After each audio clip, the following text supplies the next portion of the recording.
Today is Thursday, January 14th, 2021. Coming up on Roland Martin Unfiltered, FBI Director Christopher Wray says they have identified 200 people who stormed the Capitol. 100 have already been arrested, including the white man carrying the Confederate flag. Also, now that Donald Trump has been officially impeached twice, what is next? What will the Senate do? And the Stop the Steal organizer says he had help from 3 Republican congressmen. We'll tell you who they are, and Democrats say they should be held accountable. Also, Speaker Nancy Pelosi says, all right, Republicans, y'all don't want to walk through the metal detectors? You're going to get fined. The money's going to come out of your salary. Yeah, their little attitude. And 3 members of Congress, including Congressman Emanuel Cleaver, they want to give the Congressional Gold Medal to Capitol Police Officer Eugene Goodman, the man who kept these protesters from attacking folks on the floor of the U.S. Senate. Also, charges filed against former Michigan Governor Rick Snyder. We'll talk with a reporter who's been covering the Flint water crisis. And a Proud Boy has been arrested for threatening to kill Pastor Raphael Warnock, elected to the United States Senate, on his Parler account. And Kyle Rittenhouse is living his best life, hanging out with white supremacists. Yeah, that's the guy who killed 2 people in Kenosha, Wisconsin. And in Houston, shocking a number of people.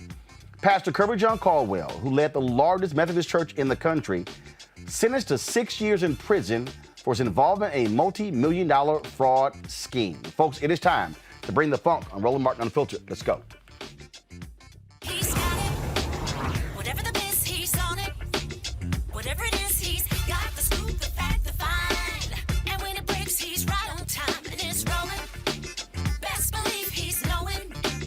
Putting it down from sports to news to politics. With entertainment just for kicks, he's rolling. It's on go, y'all. It's Roland Martin, yeah. Rolling with Roland now. He's funk, he's fresh, he's real, the best, you know he's Roland Martin now.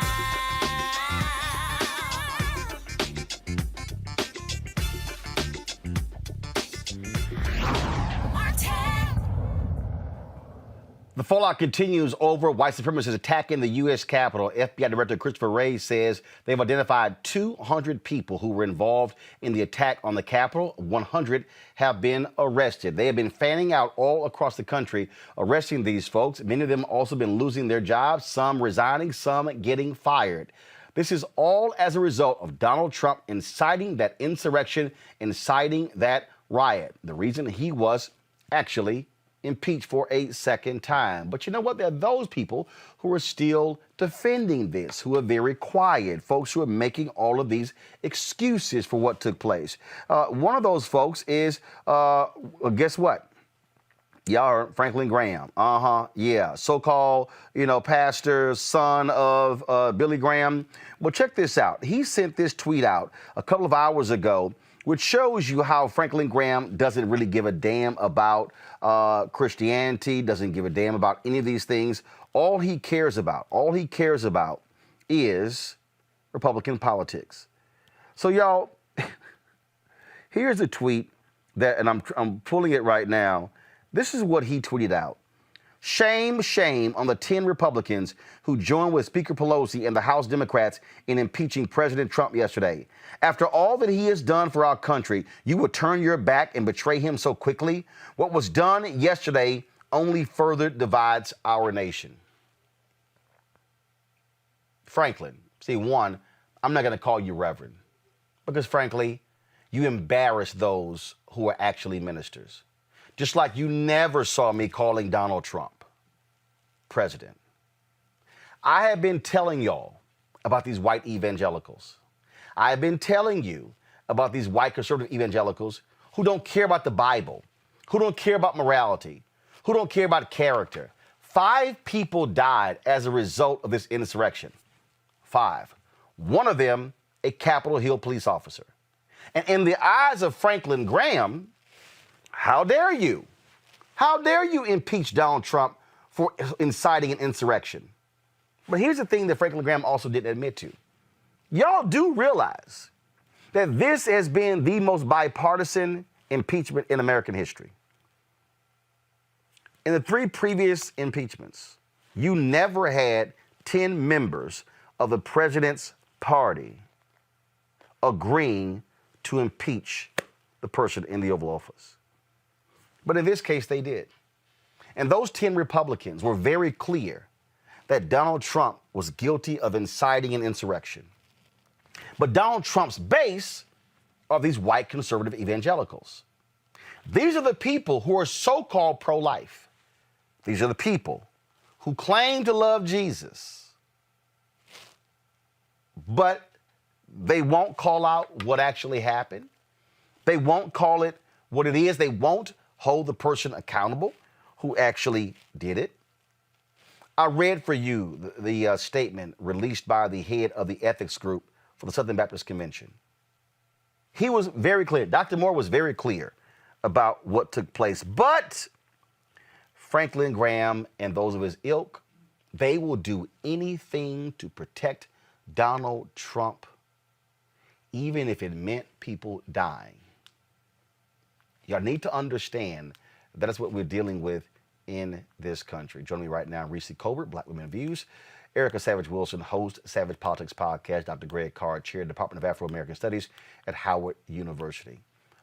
Greg, I have been warning folks consistently about white conservative evangelicals, the individuals who are about the slaveholder religion.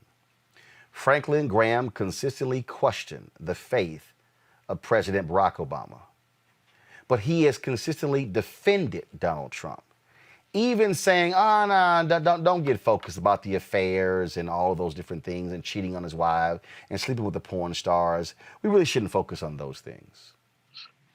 All we've heard for the last 40 years from the moral majority, Jerry Falwell, from Pat Robertson, and all of these people, morality and character and all of these things matter.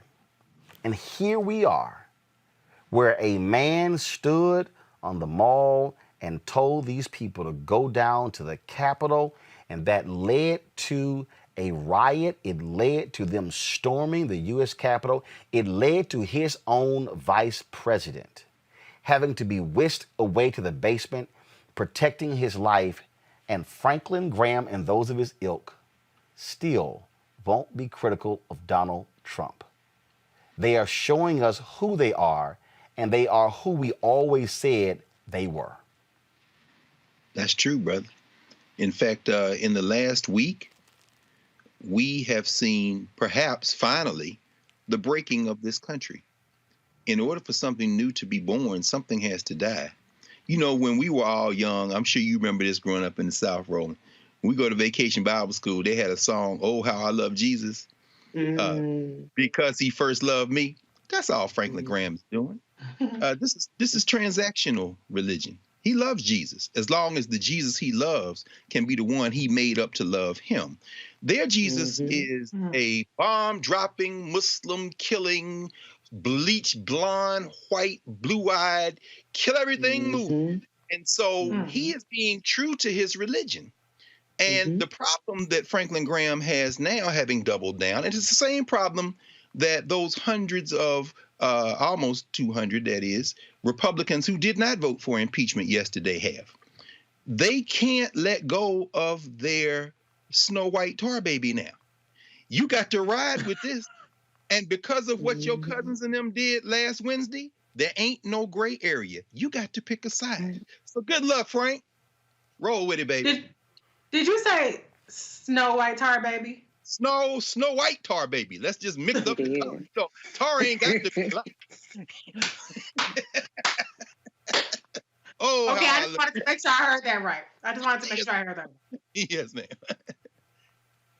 The thing here, Erica, and why all of this is important. It is important for everyone paying attention, because when I made the point, you have to decide which side you're on. You literally have to decide. Are you on the side of evil, meaning the people who stormed the Capitol? Or are you on the side of those who say, I don't care what the politics are. I don't care about the tax breaks. I don't care about the deregulation. I don't care about any of that. That simply is un-American. And those Republicans, the 192, who voted not to impeach him, we know exactly what side they're on. When Kevin McCarthy, okay, gives us this speech to affirm that Joe Biden won the election, but we can pull the video on November 5th when he was asserting on Fox News that Donald Trump absolutely won and the election was being stolen from him. In a little bit, I'm going to play you this video the Daily Show put together, which is a fantastic video. And frankly, the Daily Show put a video better than what mainstream media put together, showing you all of the people who contributed to this insurrection. And there are only two sides. And if anybody is waffling, we know what side you're on. You are on the side of the insurrectionists. You are on the side of the people who committed a treasonous act. You're on the side of people who want to continue to assert that Trump won because you desire to invalidate black voters.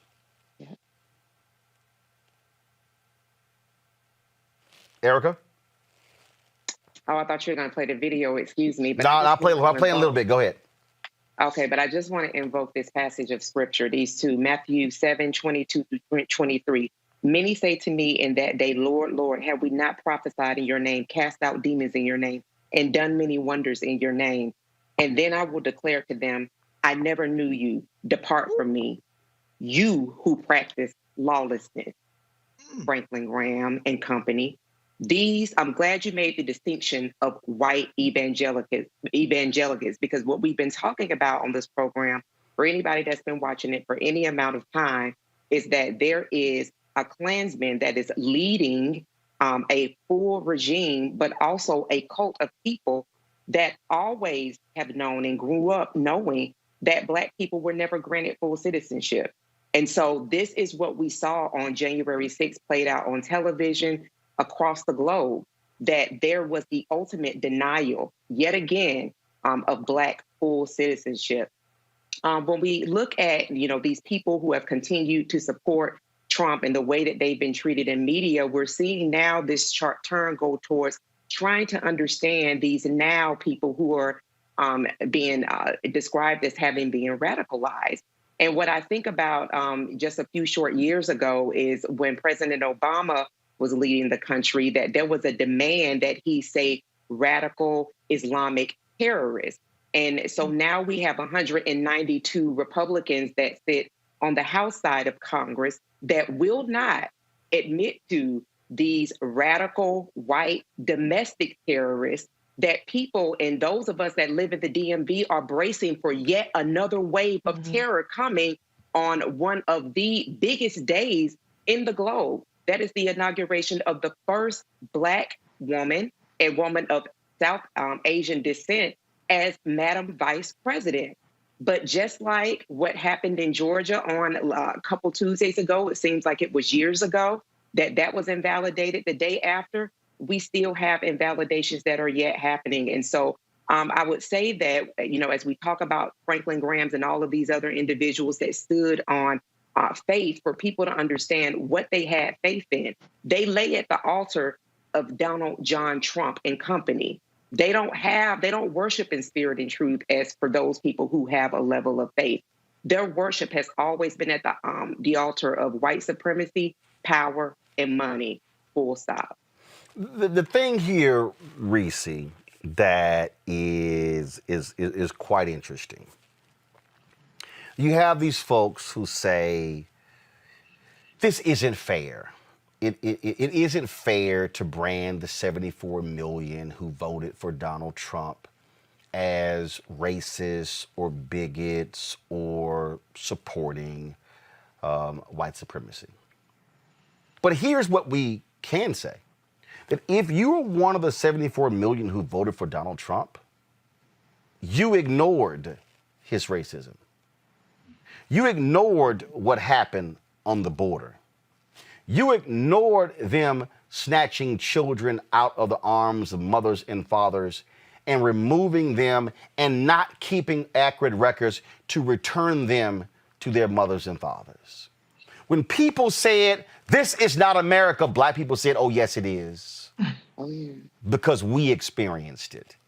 When they took people of African descent who were enslaved and separated children from their mothers and fathers, and separated husbands from their wives, separated family members. That is America. And when you look at them ignoring Donald Trump saying there were good people on both sides, when they ignored him retweeting white supremacists, when they ignored all the things that he did because, oh, no, but he had Ben Carson. He had Pastor Darrell Scott supporting him. There were blacks for Trump. Surely you can't say he's racist. Yeah, I can. Because I can tell you about the Proud Boy, the co-founder who's married to a black woman. See, these folks want to play games here, and then they want to assert, oh, it was stolen. But let's listen to the language. Donald Trump and his supporters said it was stolen because of Atlanta, Philadelphia, Milwaukee, and Detroit. And you don't even, what do those 4 cities have in common? Blackness. Mm-hmm. And we're going to call this how we see it, and I dare any of them to dispute what I'm saying, because they can't. Because see, if it wasn't about blackness, then those black Capitol police officers would not have been called nigger multiple times. Mm. That is what we're dealing with, Reese. We are dealing with white domestic terrorists in America. And I would like to point out, first of all, white supremacy is the greatest threat to our national security. And that's to everybody's security. It's always been a threat to black people. That's our status quo. So we've at least evolved, and we've grown accustomed to how to cope with that. We know when to stay the hell at home. We know how to operate in certain spaces and who to cross the street for or who to get ready to throw hands with. We already have all those coping mechanisms and survival strategies. White folks are the one that's getting caught off guard by all this stuff, okay? So when you look at Kyle Rittenhouse, the 2 people that he murdered were white people, okay? So you're not even exempt from white supremacy and the violence from these white domestic terrorists if you are white. Now, this is not just a Capitol problem, a U.S. Capitol problem. This is permeating throughout the entire country, where you have Christopher Wray, who needs to be fired, and we'll talk about that later, who is warning police officers across the country to not be stingy with intel and not assume that they know about all of these domestic terror plots. My sister, who's in Georgia, is saying that they're on alert down there for an attack on the Georgia Capitol State House on Inauguration Day. And so what we have is an issue where white supremacy has really broken out, and it's out of control in a way that harms everybody, not just black people, not just people of color, but everybody. And so the white folks, you need to get your brethren, you need to get your sister in check. I'm encouraged by these people that's turning in their mamas, their daddies, their aunties, their exes,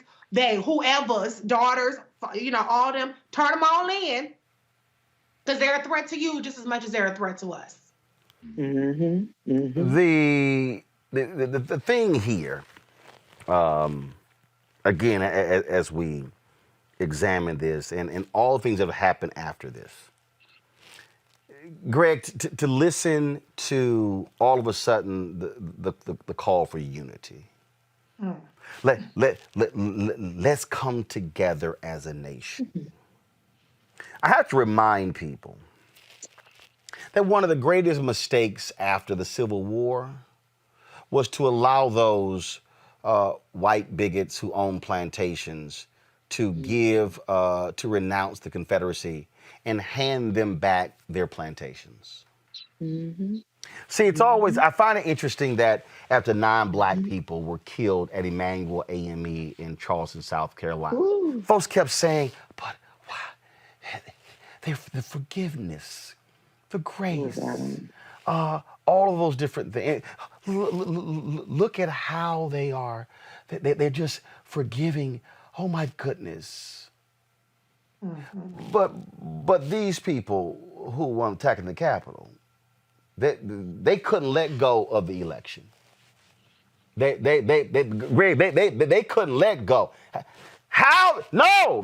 How did this happen? He did not lose. How? They were losing their minds because he was lying to them. And Republicans in Arizona were saying, Dawn, that's a lie. No, you're a lie. Republicans in Georgia, Republicans in Michigan.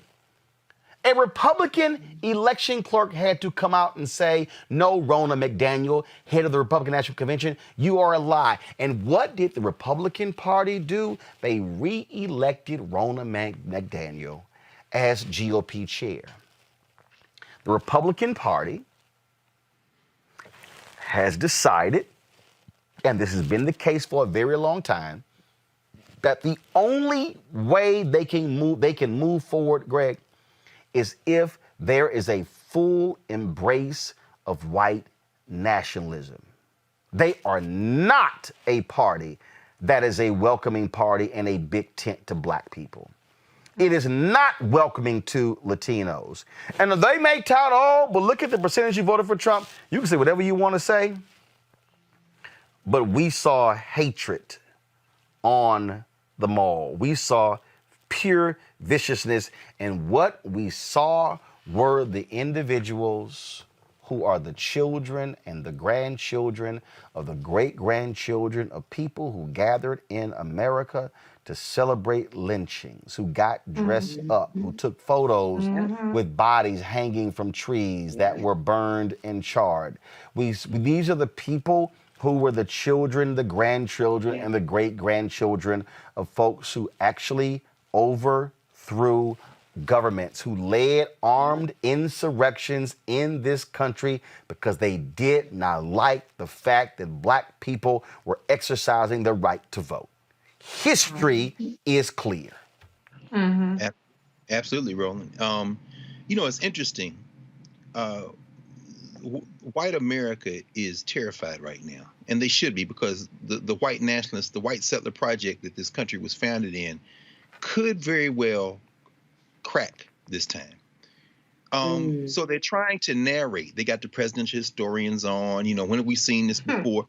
And they're locating it, as you say, Reconstruction, Civil Rights Movement. But really, to look at this, when you look at 1787 with the passage of the federal Constitution, the compromise that was made to keep enslavement there, that led to the Three-Fifths Compromise, that's really what we're talking about. And then you fast forward to the 1850s when John C. Calhoun out of South Carolina, who leads South Carolina out of the Union shortly after that, is the one who puts in place the Senate filibuster rule to preserve the slaveholding interest. So it's really not even the Civil War and Reconstruction. It's the 1850s. And then you have an anti-slavery thrust, the abolitionists, who are more closely associated with the Whigs, but the Whig Party fractures and then implodes because you've also got the know-nothings who are heavily anti-immigrant, except they're against the Irish and the Italians in them, right? So the GOP is founded not so much as an anti-slavery party, but as a union party with business at the center, because they understand that if the South leaves at this point, it's going to be bad for the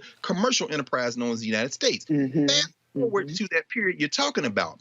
Andrew Johnson, who gets impeached, is the one who forces the issue, because those Union generals in the South, Rufus Saxton and them in South Carolina, they're like, get us land to the Africans. But Johnson is a white supremacist. So he is able to rally those forces, but that triggers radical Reconstruction, which is that little period, not even of 10 years really, but about 4 or 5 years, when black people are in state legislatures who are doing this kind of thing. And what do we see?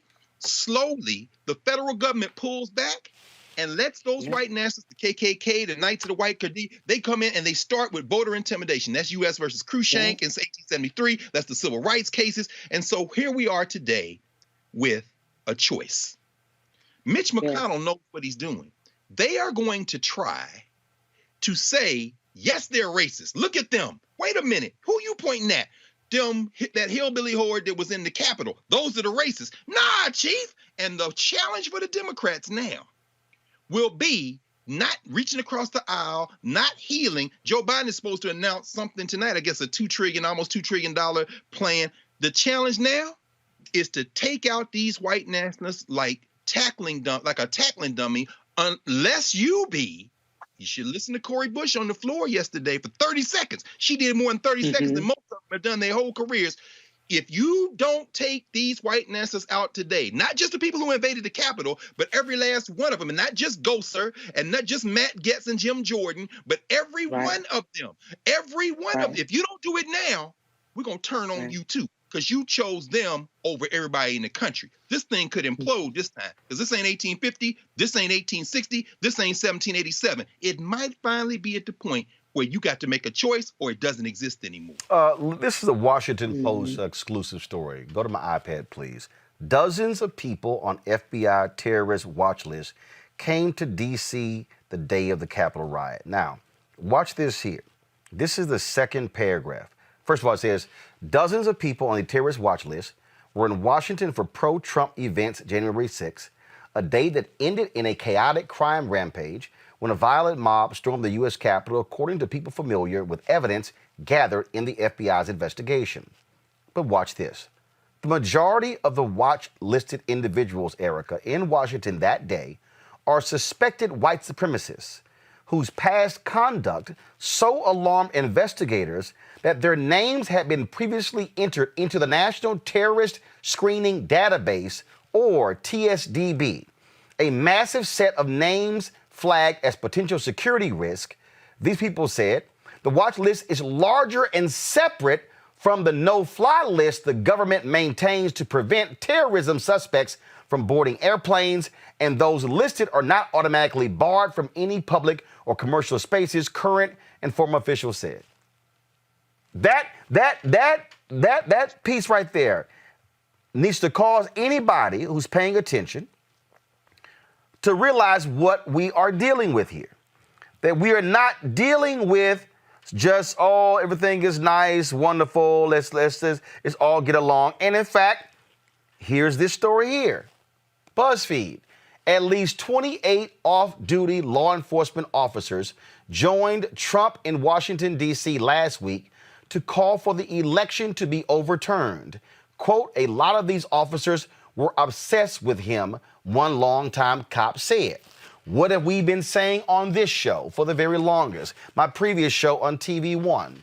That, according to the SPLC, the Southern Poverty Law Center, they have talked about how white supremacists have been specifically infiltrating police departments and the military across the country.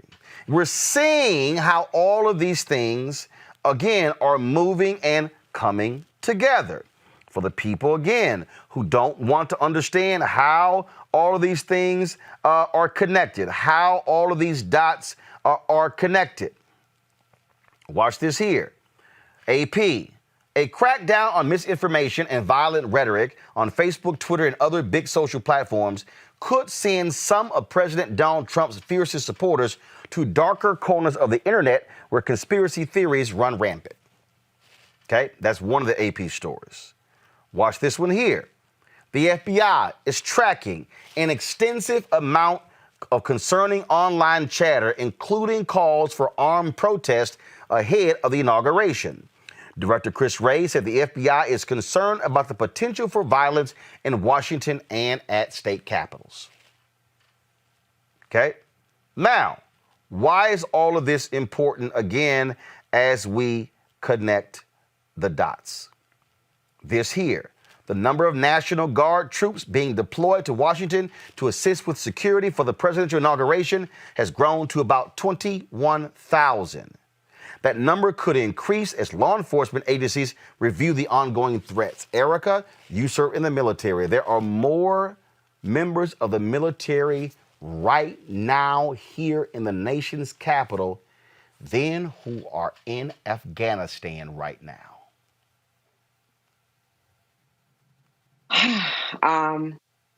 Damn. I am just thinking about how the whole Department of Homeland Security was stood up in response to radical Islamic terrorists. And here we are with a report that has been around since October of 2006, authored by the FBI, saying that was heavily redacted, but outlining clearly that white supremacists had, in fact, as you said, Roland, infiltrated the ranks of police and the military. And then, to Reese's point around the should-be-fired Director Chris Wray, the FBI has already said, and it is in the public square, that the number one national security threat for this country is white domestic terrorism. But here's the problem, and we're talking through these social media platforms that have banned, thrown off people all the way too late. We have to think about who are the people that are the owners of those social media platforms. They're white men. So a lot of the problems that we're seeing in our country is really because the people that are leading, the people that own, the people that usher in these types of, allow like these types of conversations to happen are people that look like the very people we're watching on video right now. They're largely white men. But I don't think that we can also leave out the co-laborers in this movement, which would be white women who are definitely architects and coddlers and supporter of white supremacy as well.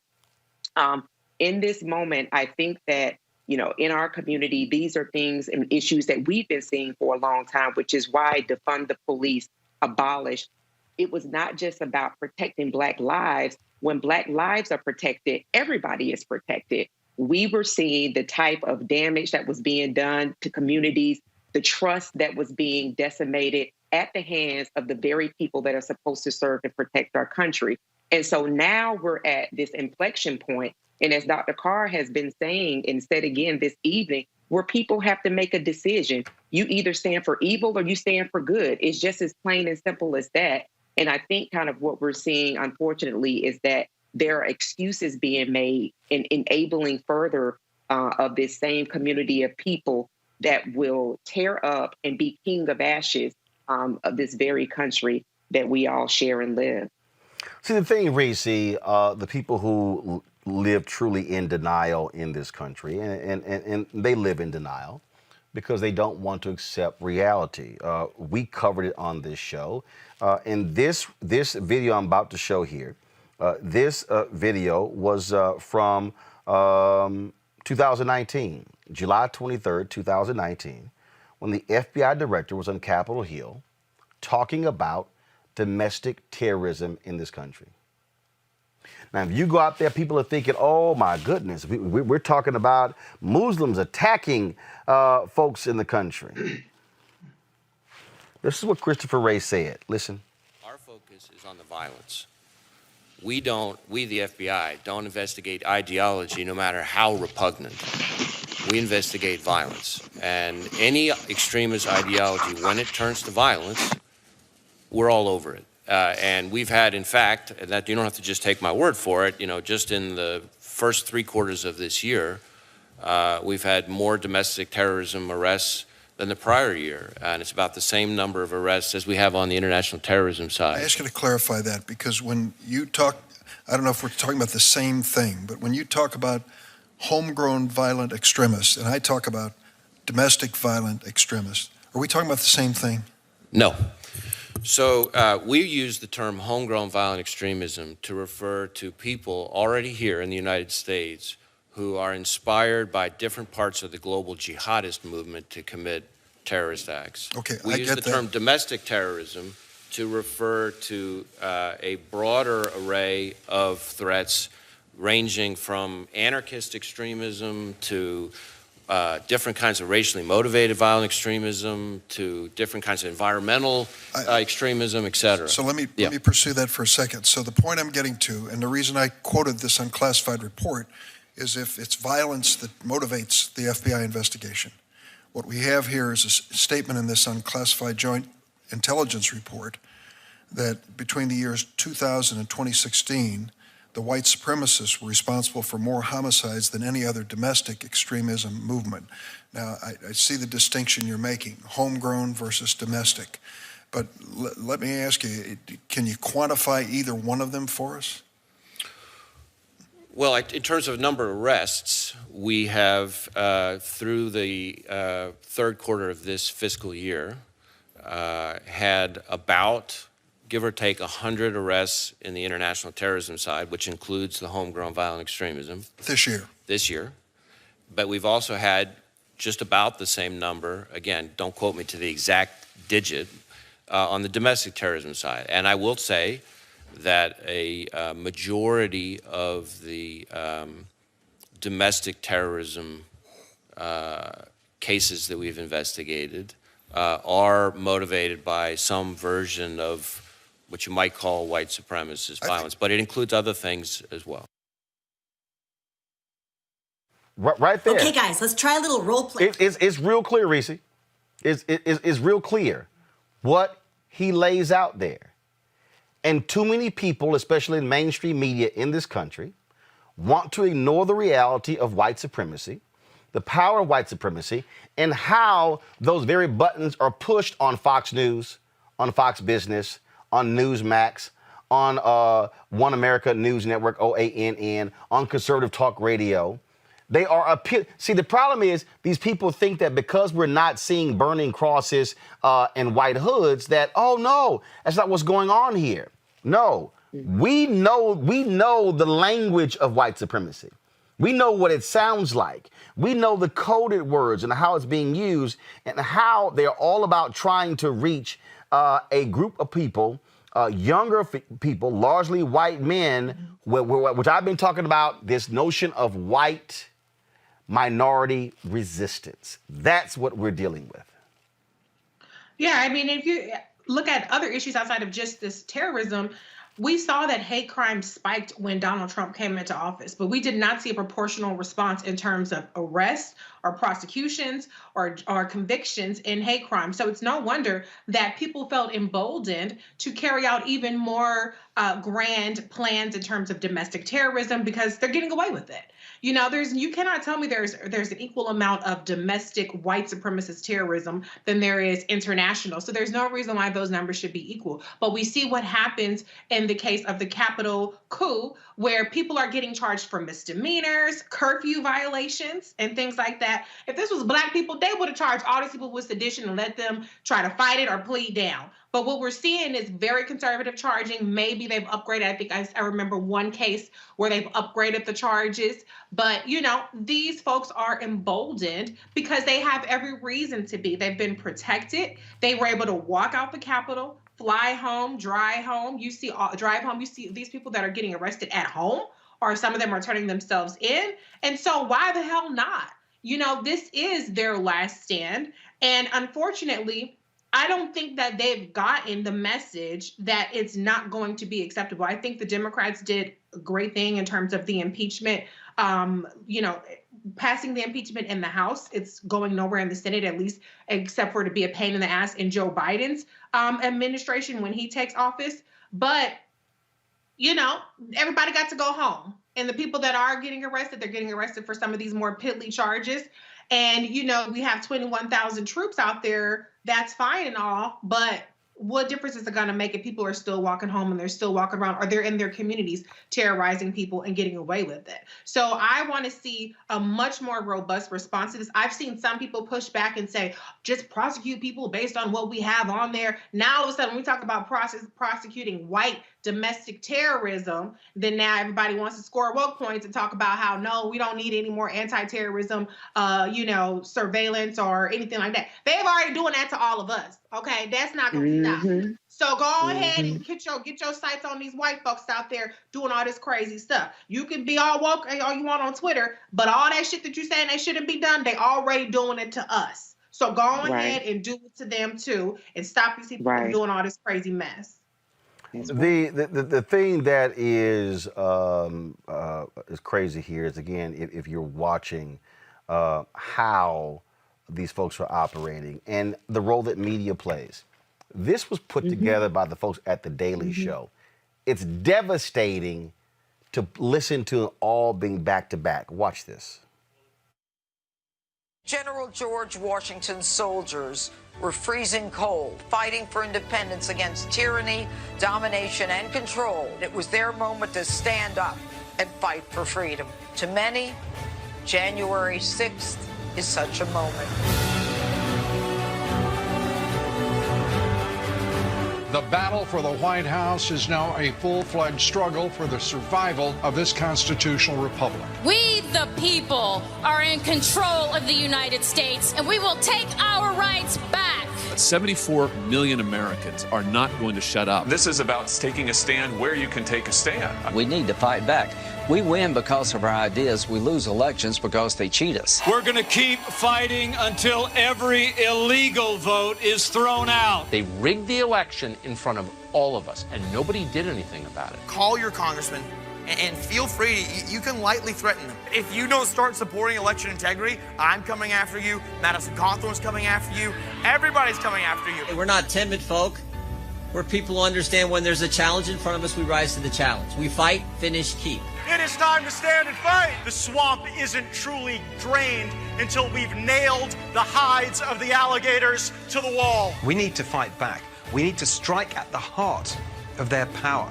We need to show that the next revolution is just getting started. The ruling would be that you got to go to the streets and be as violent as Antifa and BLM. Will we stand up for freedom as Samuel Adams and his fellow patriots did? If we don't fight on January 6th on the floor of the Senate and the House, that is the joint meeting of Congress, on these electors, we're done. It's time for everybody to stand up and be heard. President Trump won this election, so everyone who's listening, do not be quiet. We cannot allow this to happen before our very eyes. Liberty-loving patriots that will not let them steal this election. We have to fight this out for the American people. This is our 1776 moment. Get it right. They stole it. We need to take it back for the people. It's time for conservatives to show that backbone. Republicans, grow a backbone and fight. We are in this fight to the bitter end. We are going to take our country back. We need to march on the Capitol today, and we need to stand up for this country. We're fighting for the future of this country. We're going to keep fighting. I implore you to keep fighting too. Freedom isn't cheap, but you know what? Imagine this, that you get to go back home once we conquer the hill. Patriots here ready to fight, certainly have the back of the president. If you're going to be the zero and not the hero, we're coming for you, and we're going to have a good time doing it. Don't be suppressed. Don't be put in your corner. We will not go quietly into the night. We will defend liberty. Today is the day American patriots start taking down names and kicking ass. Let's have trial by combat. They're not taking this White House. We're going to fight like hell, I'll tell you right now. We're going to the Capitol. You'll never take back our country with weakness. You have to show strength, and we're going to have to fight much harder. We fight like hell, and if you don't fight like hell, you're not going to have a country anymore.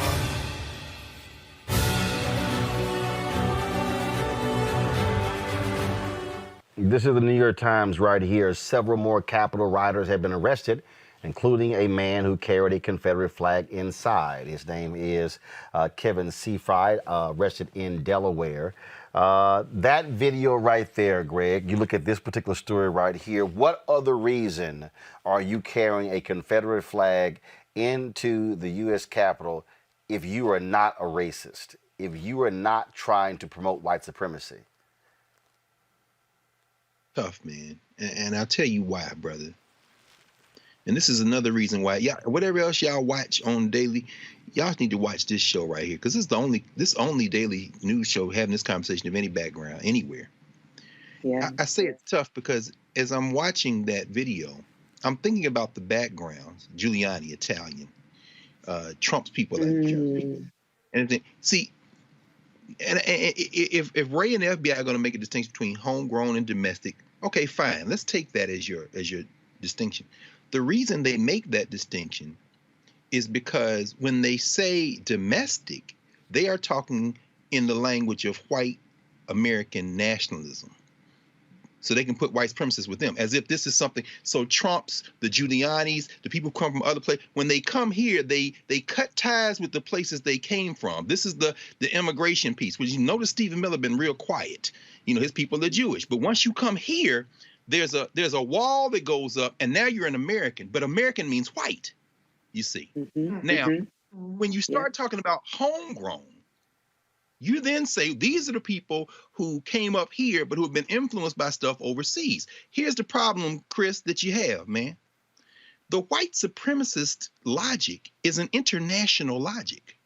So the books that are being read, whether it be the what's that guy named Jean Raspail wrote many years ago back in the 70s, what was it called? The Camp of Saints. This is an international white supremacist document that they read here in the United States.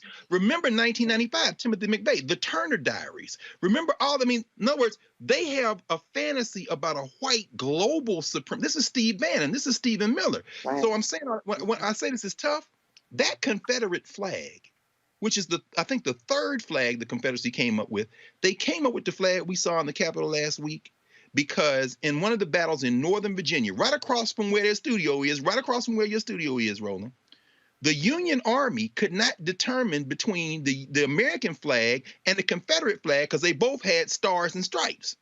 Mm-hmm. So PTG Beauregard, yes, that same Beauregard that Jeff Beauregard Sessions is named for, met in Fairfax. Now, as you know, DMV, Fairfax, right across the street from D.C., and said, we got to come up with another flag that represents our country.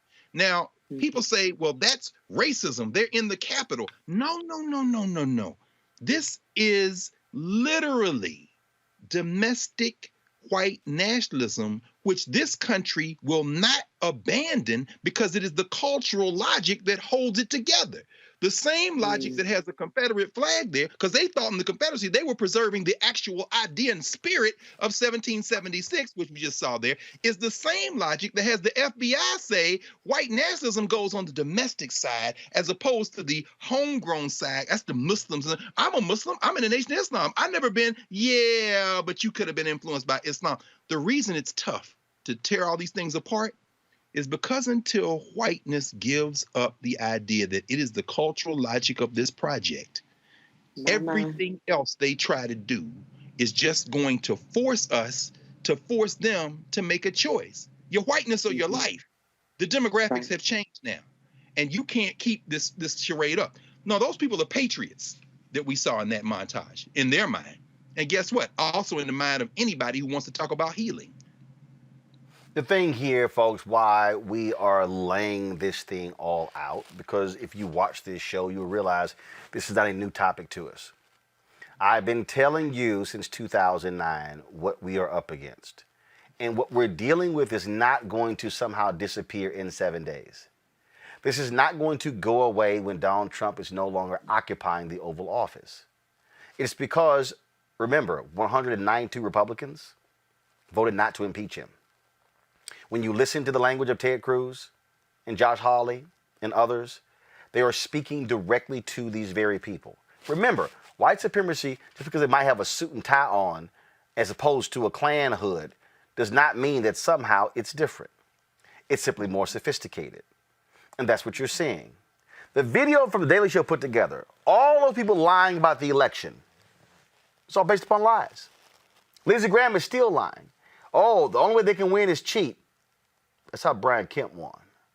Voter suppression is cheating. You now all of a sudden you're upset with absentee balloting. Yep, you want to cheat. That's what's going on. Now in Georgia, they now actually want to try to put a voter ID with absentee balloting. Folks, they have been lying about election fraud over and over and over. And here's the deal. If any of you have actually read a history book, you would realize that every time black people voted, do you know what happened when we won? They would yell fraud. Come on, brother. Y'all, facts don't lie. That's right. See, the real thing that we're now contending with is that we have a nation of people who simply don't read shit.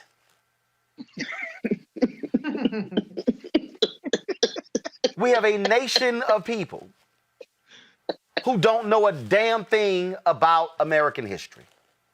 Teach Roland. They know nothing. They know nothing.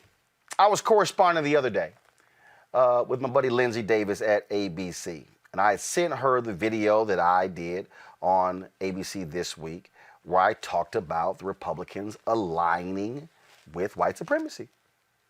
I laid it out. I said, y'all, this is what they've done. Check, yeah, I want y'all to check. So remember, this was the video where I talked about it that people didn't get.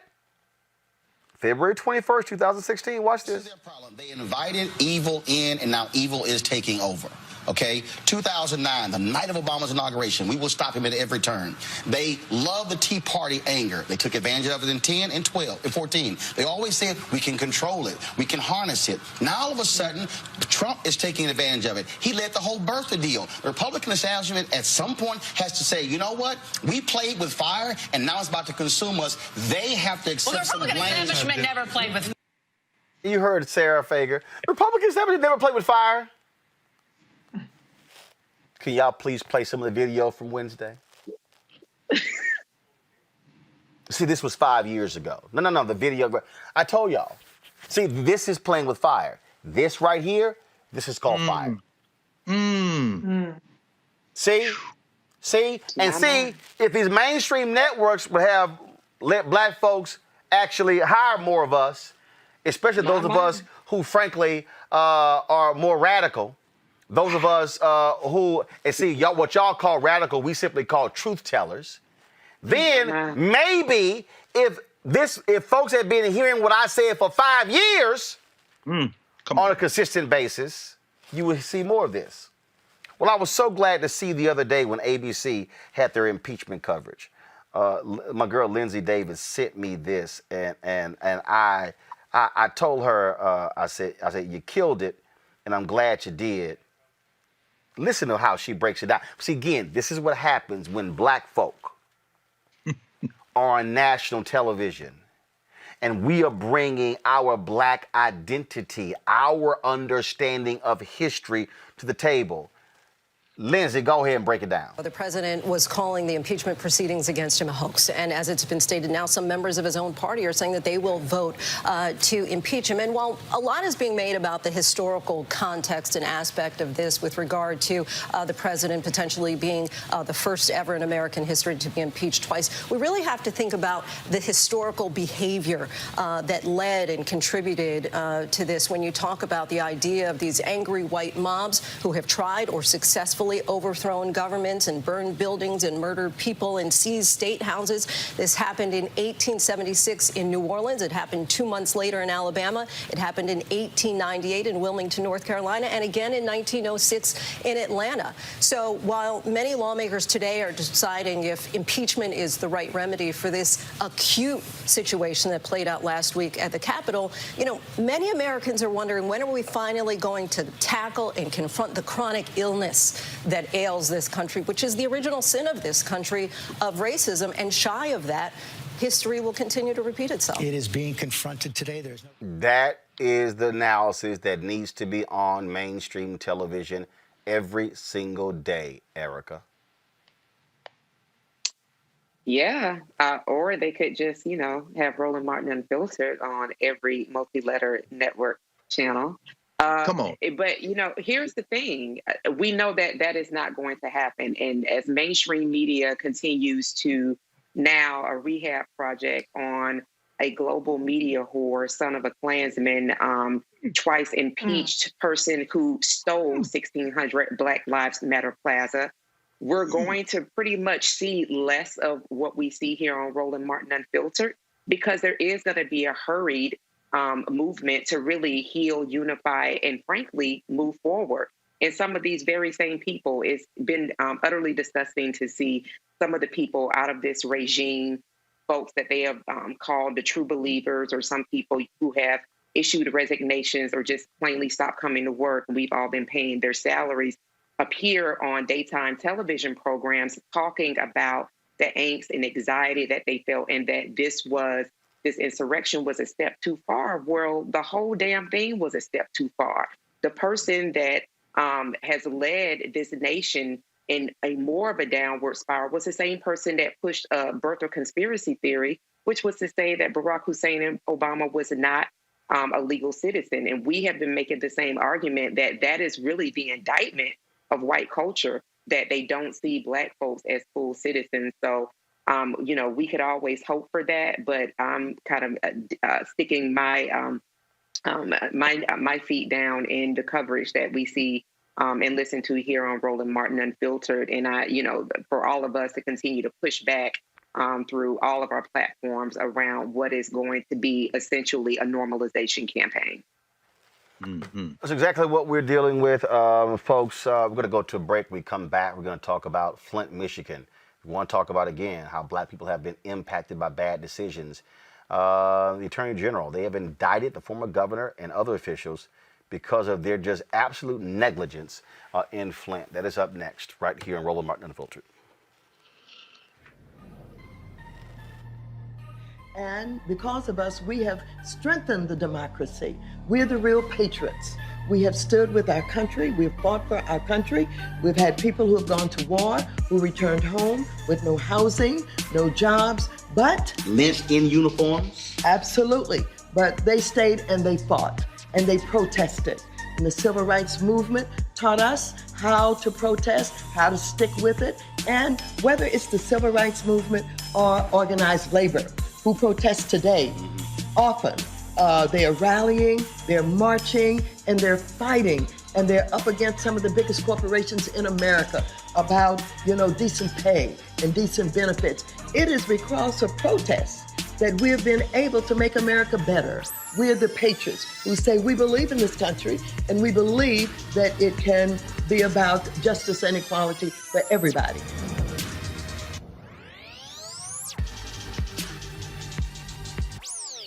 I have said the incursion of the U.S. Capitol struck at the very heart of our republic. We're going to walk down to the Capitol because you'll never take back our country with weakness. You are right, you burgling, you Capitol! I unequivocally condemn the violence. If you don't fight like hell, you're not going to have a country anymore. Making America great again has always been about defending the rule of law. The president, sources say, initially rebuffed bringing in the National Guard. We were repeatedly being told by the National Guard at the national level that we did not have authorization. Supporting the men and women of law enforcement. The Capitol police officer died of injuries from the attack. A second U.S. Capitol police officer who responded to the Capitol riots last week has died. We have seen too many riots, too many mobs, too many acts of intimidation. I just want to find 11,780 votes. Today I am calling on all Americans to overcome the passions of the moment and join together as one American people. All of us here today do not want to see our election victory stolen by emboldened radical left Democrats, which is what they're doing. To be the first African American to become the Secretary of Defense, if confirmed, is an enormous honor and a privilege. But it's not the first time that I've been the first. Back when I was a lieutenant colonel, I was selected to be the operations officer for the 82nd Airborne Division. An African American had never held that position before. And later on, I would become the first African American to command an infantry division in combat. And subsequent to that, I was the first African American to command an Army Corps in combat. The first African American to be the Vice Chief of the Army, the first African American to be the CENTCOM Commander. It's hard to believe, but it's true. There is kind of a sad commentary here, and that is, it shouldn't have taken this long for us to get here. There should have been someone that preceded me. And I am enormously grateful for the service and the sacrifices of those that went before me. The Tuskegee Airmen, the Montford Marines, the folks who served in World War I and World War II, who performed with distinction. And it's on their shoulders that I stand here today. My goal is to not be the last. Hopefully we can set those conditions in place that ensure that I'm not the last Corps commander to command in combat or the last CENTCOM commander, and certainly not the last African American Secretary of Defense. Former Michigan Governor Rick Snyder has been charged with the Flint water crisis that led to the Legionnaire's disease outbreak that killed 12 people. The former governor pled not guilty this morning on 2 counts of willful neglect of duty. His bond was set at $10,000. If convicted, he faces up to a year in prison and has to pay a $1,000 fine. Now, Nick Lyon, Michigan's former health director, also pleaded not guilty to involuntary manslaughter charges in connection to the deaths caused by the Legionnaire's disease outbreak. This move to charge Snyder and other officials for their role in the Flint water crisis comes after years-long investigations.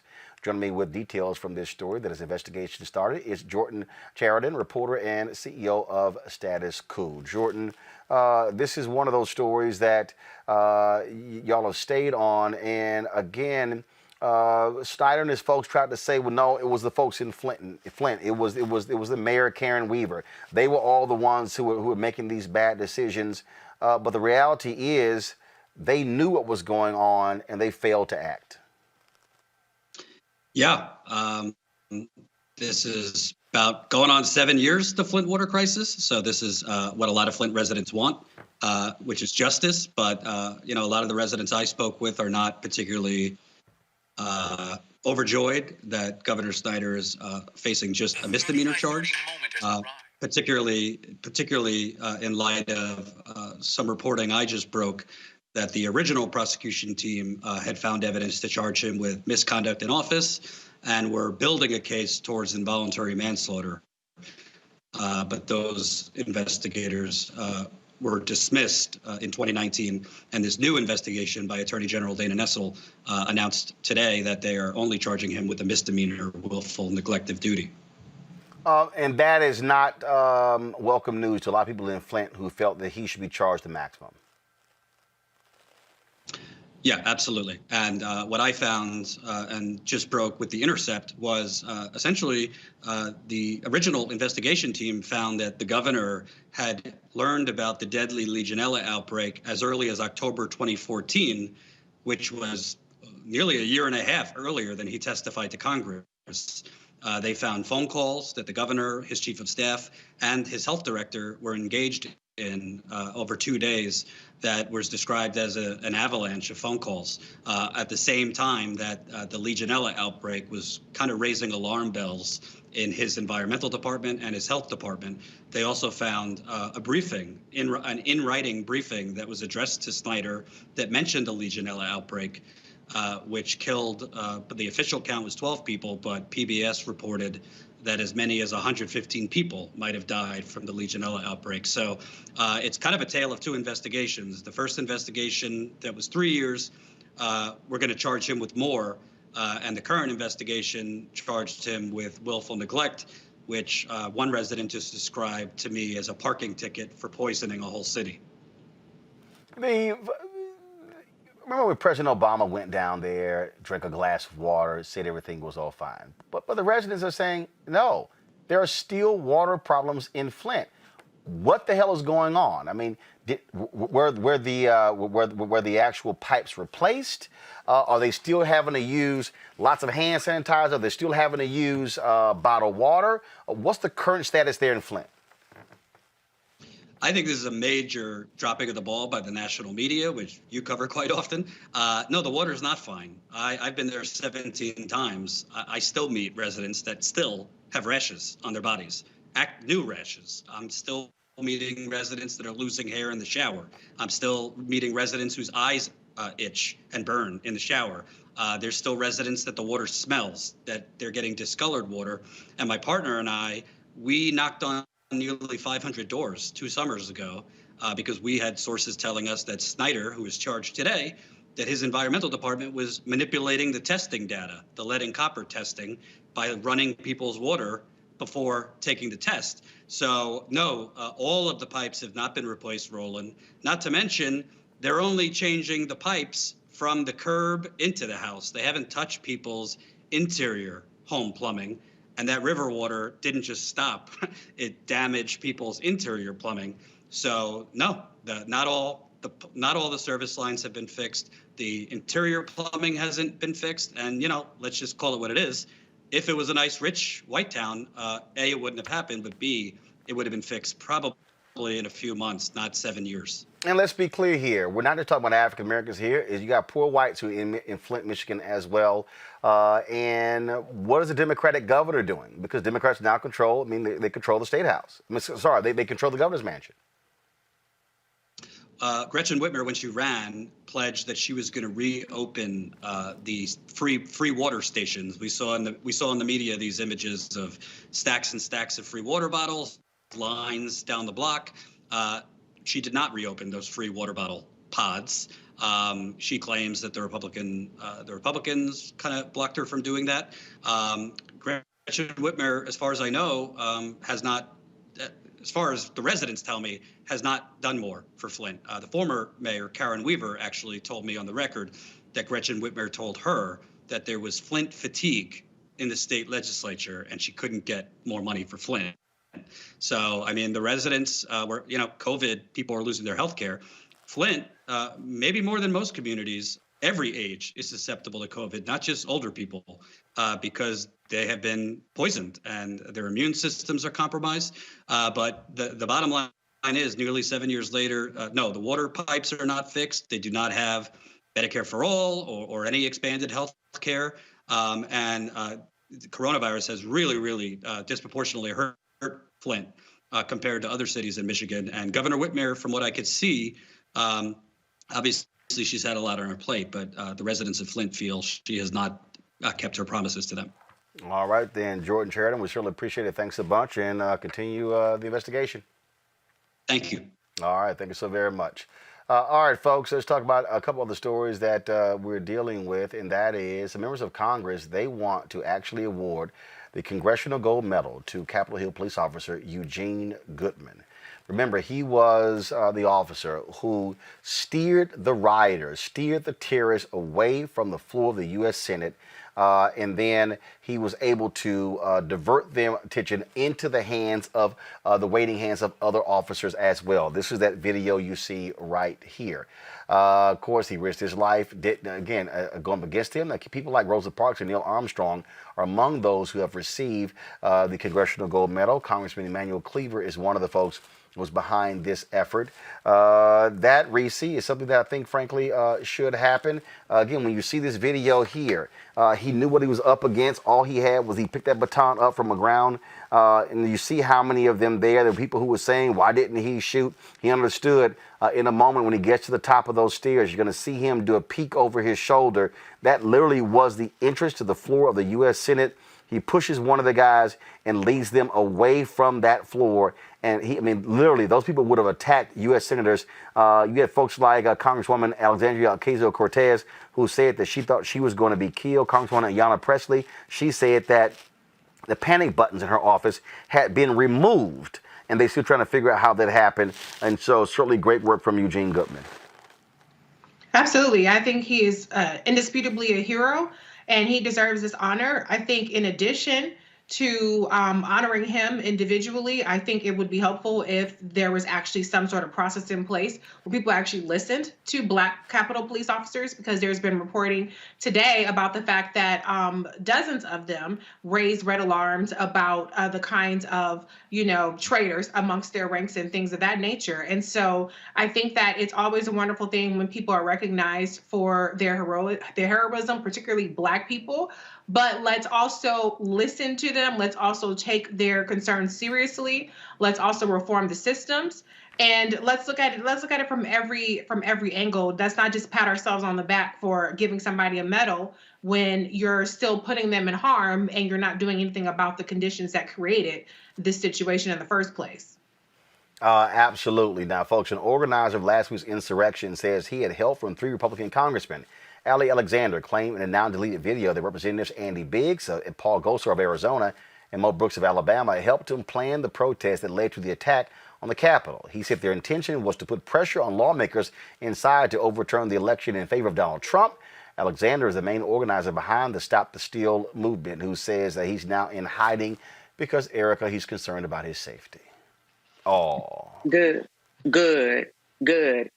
There are members of Congress, and you had on Congresswoman Johanna Hayes last week. And one thing that struck me and that broke my heart is that she mentioned she had her son in the Capitol with her at the time of that insurrection. So they endangered the lives not of just members of Congress, but then their families as well as staffers, people that work, and unfortunately, the maintenance crew, which was largely Black, that had to clean up white people's shit once again. When I think about Officer Goodman, that photograph that has been circulated around social media and other places, it really pains me. Because for me, it is really a pictorial of what Black folks are constantly having to do, donning the uniform of effectively a campaign to defund and abolish the police, not because, this is his brother's job, but because of the history, the slave patrol history that law enforcement comes out of to continue to make sure that Black folks know that they do not have full citizenship in this country, that he had his hand raised. And so we're always fighting back against these forces of not now microaggressions, but just plain aggressions against Black and African American people. When he had his hand on his weapon, we always have to be able to switch code. Reese referenced that earlier in the show. We always kind of know how to move and maneuver through different situations. And then looking at the stance that he took with his feet, it just makes me think about how we have to have our feet firmly planted on this soil, and then another place to give us some level of spiritual strength. And so this is the day after the Georgia election, where Black voters turned out in incredible numbers to make sure that there was power in the Senate on behalf of Democrats. You then have the second largest group of folks within the Democratic Party, that's Black men, who brought in the win victory for this incoming administration, doing what Black folks are always having to do. We're always having to wrestle between so many worlds. So I would just advise people, to set up a legislative alert for HR 305 to see if that 192 of folks that represent other people in Congress, to see if that is going to move forward, and that we will see this good man, interesting, his last name is Goodman, who also served this country against domestic and foreign terrorists, in fact, be awarded that most important medal. Folks, Speaker Nancy Pelosi, she announced yesterday that when returning on January 21st, the House will vote on a rule that mandates fines for members who bypass metal detectors when entering the House chamber. The fine for the first offense will be $5,000 and the second $10,000. Fines will be deducted from their salaries. Of course, House Republicans say it's a violation of their Second Amendment rights not to walk through metal detectors. Really, Greg? I mean, really? School children walk through metal detectors. That's exactly right, Roland. In the 2018, the Stop School Violence Act, many of those same hillbillies that say they don't want to walk through metal detectors voted to send money to the states to put up metal detectors. And as someone who worked for it at the time, the fifth largest school district in the country, in Philadelphia, I'll never forget, brother. We used to have citywide meetings of high school students, and we had our Freedom School meetings, and the metal detectors weren't even in all the schools. In fact, the young people in North Philly and West Philly, Black and brown people, South Philly, they said, we want these metal detectors out of school. And I'll never forget, it was a young Korean girl who was at Girls High School, one of the schools that are considered the elite public schools in Philly. They didn't have metal detectors. And she said, I want a metal detector in our building. Either we all have metal detectors or none of us have metal detectors. I'll never forget that meeting. It's about 200 high schools, and they all started cheering. The point is, it ain't going to be two sets of rules, white boys. If we're going to walk through metal detectors, you're going to walk through metal detectors. And you know the reason you got to put them down there? Because your mom and them and your sister and them and your cousin and them came down there hunting. So, yeah, I'm with you. I mean, it's almost like out of Hollywood. This man is named Goodman. The first medal they gave out, the Congressional Gold Medal, was to Roberto Clemente in 1973. But since then, Rosa Parks has gotten them. The 4 little girls in Birmingham got them posthumously. The Little Rock Nine. It seems like every time we have to martyr ourselves, you want to lay a gold around our neck. Y'all listen to Reese. Listen to them. I'm sure he'll take the medal. I hope he go sell it somewhere, because just like they're giving out medals to Jim Jordan and Devin Nunes and them, the medals may be worth more at the swap shop than they are around your neck if they're not going to listen to you. Y'all better listen to what Reese said. Man, this is a thing here, Reese, that I find to be very interesting. To literally watch these grown-ass Republicans get upset. Oh, my God, we got to go through a metal detector. And, yeah, guess what? Democrats, you control, fine their asses. You right? That's right. Take out of their checks. Y'all don't want to walk through, fine. Every time you don't want to walk through, that'd be $10,000. Come on. I love it. And you know what? It's about damn time there's some consequences. I mean, I remember when Rashida Tlaib, for instance, when she said, we're going to get the motherfucker, or she said something about Donald Trump, you know, a couple days after being sworn in. And I mean, it was like wall-to-wall coverage of how, you know, how ridiculous this was and how uncivil this was and things like that. And then you have people like Marjorie Taylor Greene and this Lauren Boebert and all these other psycho lunatic white supremacist women that literally just got there from the QAnon caucus, who have violated every rule, who have put people in danger. And where's all the outrage for that? The reason why these folks do not feel like they need to go through those metal detectors is because that's their folks. They feel a sense of protection. And the other people that don't, the white folks that are on that side, they know better. Okay, I don't trust you. I'm looking over my shoulder. Ayanna Pressley said it best. If I have to choose between being up in here with these, I don't remember the exact words, but basically with these crazy ass white folks in Congress, or take my chances with the violent people out there, then like I said, we're going to have to throw hands. I'm going to have to take my chances because you have to look over your shoulder. So I don't understand how these people can even function, okay? I don't understand how you can even function knowing that your crazy-ass coworker has a gun. I wouldn't want to, if you ain't got guns at my office, I'm not going into that office. You're going to have to handle that situation. So it's about time that she does this. I don't know what these people have to do to be expelled. Why do you have an expulsion if you're not going to use it on somebody who is tweeting the location of the speaker, doing a terrorist attack on the Congress? What more does it take when you walk through metal detectors? You say, okay, fine, I'm going to walk around them. I'll just walk through them. Get these people the hell out. They just got there. Get them the hell on out. And that's where you have to, Dr. Carr says it all the time, Erica says it all the time, everybody says it.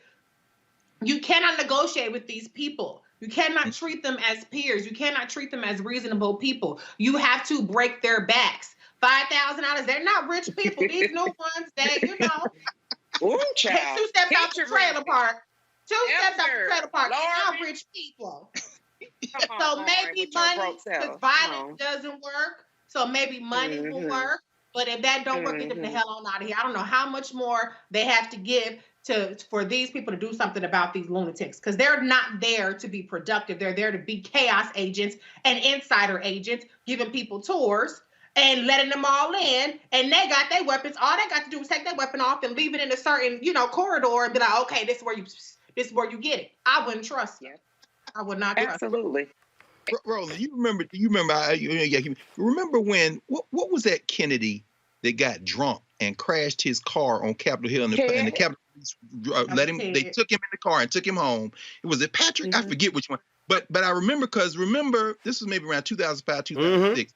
When Cynthia McKinney came into the Longworth building, the Capitol Police, because she didn't have her pen on, they said, we don't know whether you in Congress or not, and laid hands on her. I just remember people saying, so when they want to Reese's point, if they treat who they think is their family very different.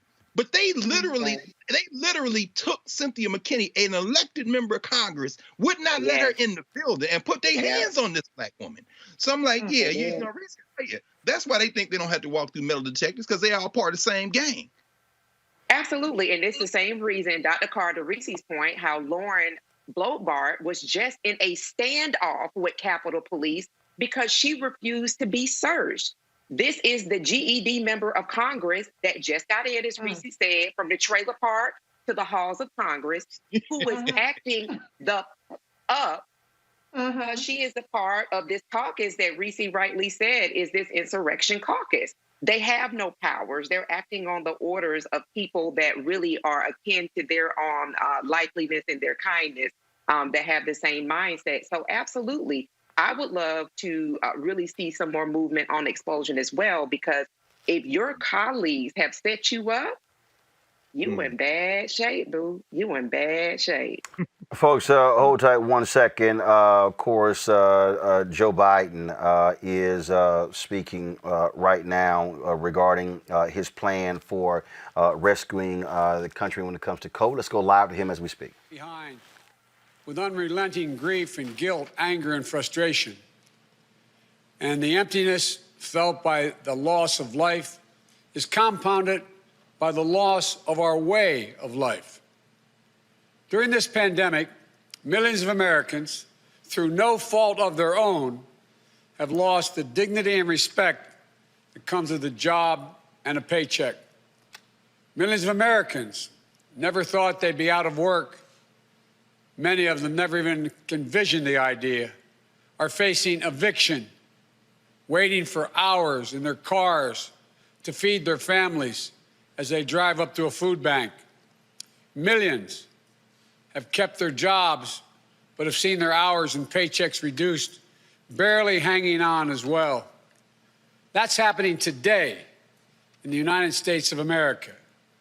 Just as in the midst of the dark winter of this pandemic, as cases, hospitalizations, and deaths spike at record levels, there is real pain overwhelming the real economy. One where people rely on paychecks, not their investments, to pay for their bills and their meals and their children's needs. You won't see this pain if your scorecard is how things are going on Wall Street. But you will see it very clearly if you examine what the twin crises of a pandemic and this sinking economy have laid bare. The growing divide between those few people at the very top who are doing quite well in this economy and the rest of America. Just since this pandemic began, the wealth of the top 1% of the nation has grown roughly $1.5 trillion since the end of last year, 4 times the amount for the entire bottom 50% of American wage earners. Some 18 million Americans are still relying on unemployment insurance. Some 400,000 small businesses have permanently closed their doors. And it's not hard to see that we're in the middle of the once-in-several-generations economic crisis with a once-in-several-generations public health crisis.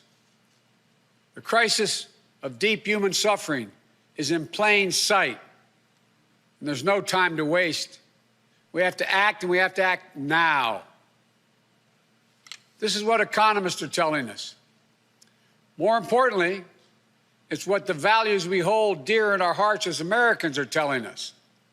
A growing chorus of top economists agree that the moment of crisis, in this moment of crisis, with interest rates at historic lows, we cannot afford inaction. It's not just that smart fiscal investments, including deficit spending, are more urgent than ever. It's that the return on these investments in jobs, racial equity, will prevent long-term economic damage, and the benefits will far surpass the cost. A growing number of top economists has shown even our debt situation will be more stable, not less stable, if we seize this moment with vision and purpose. And so tonight, I'd like to talk to you about our way forward. A 2-step plan of rescue and recovery.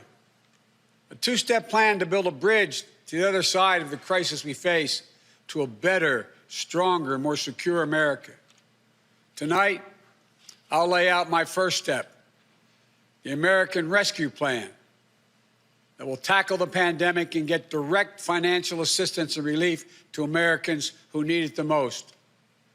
Next month, in my first appearance before a joint session of Congress, I will lay out my Build Back Better recovery plan. It'll make historic investments in infrastructure, that Build Back Better plan. Infrastructure, manufacturing, innovation, research and development, and clean energy. Investments in a caregiving economy and in skills and training needed by our workers to be able to compete and win in the global economy of the coming years. Moody's, an independent Wall Street firm, said my approach will create more than 18 million good-paying jobs. Our rescue and recovery plan is a path forward with both seriousness of purpose and a clear plan, with transparency and accountability, with a call for unity that is equally necessary. And unity is not some pie-in-the-sky dream. It's a practical step to getting the things we have to get done as a country get done together.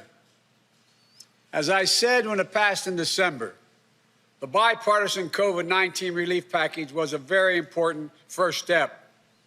And I'm grateful for the Democrats, Republicans, and independent members of Congress who came together to get it done. But I said at the time, it's just a down payment. We need more action, more bipartisanship, and we need to move quickly. We need to move fast. Our rescue plan starts aggressively in order to speed up our national COVID-19 response. The vaccines offer so much hope, and we're grateful to the scientists and researchers and everyone who participated in the clinical trials. We're also grateful for the rigorous review and testing that has led to millions of people around the world already being vaccinated safely. But the vaccine rollout in the United States has been a dismal failure thus far.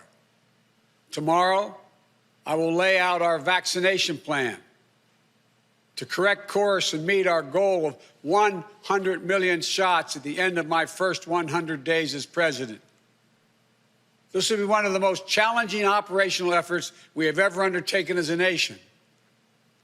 We'll have to move heaven and earth to get more people vaccinated, to create more places for them to get vaccinated, to mobilize more medical teams to get shots in people's arms, to increase vaccine supply, and to get it out the door as fast as possible.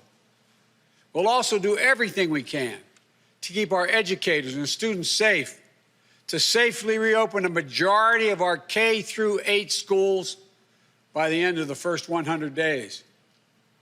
We can do this if we give the school districts, the schools themselves, the communities, the states, the clear guidance they need, as well as the resources they need that they can't afford right now because of the economic dilemma they're in. That means more testing and transportation, additional cleaning and sanitizing services in those schools, protective equipment and ventilation systems in those schools. We need to make sure that workers who have COVID-19 symptoms are quarantined, and those who need to take care of their family members with COVID-19 symptoms should be able to stay home from work and still get paid. This will reduce the spread of the virus and make sure workers get the support they need to maintain their families. But we need about $400 billion in funding from Congress to make all of what I just said happen. It's a great deal, but I'm convinced we are ready to get this done. The very health of our nation is at stake. Our rescue plan also includes immediate relief to Americans hardest hit and most in need. We will finish the job of getting a total of $2,000 in cash relief to people who need it the most. The $600 already appropriated is simply not enough. You just have to choose between paying rent and putting food on the table. Even for those who've kept their jobs, these checks are really important.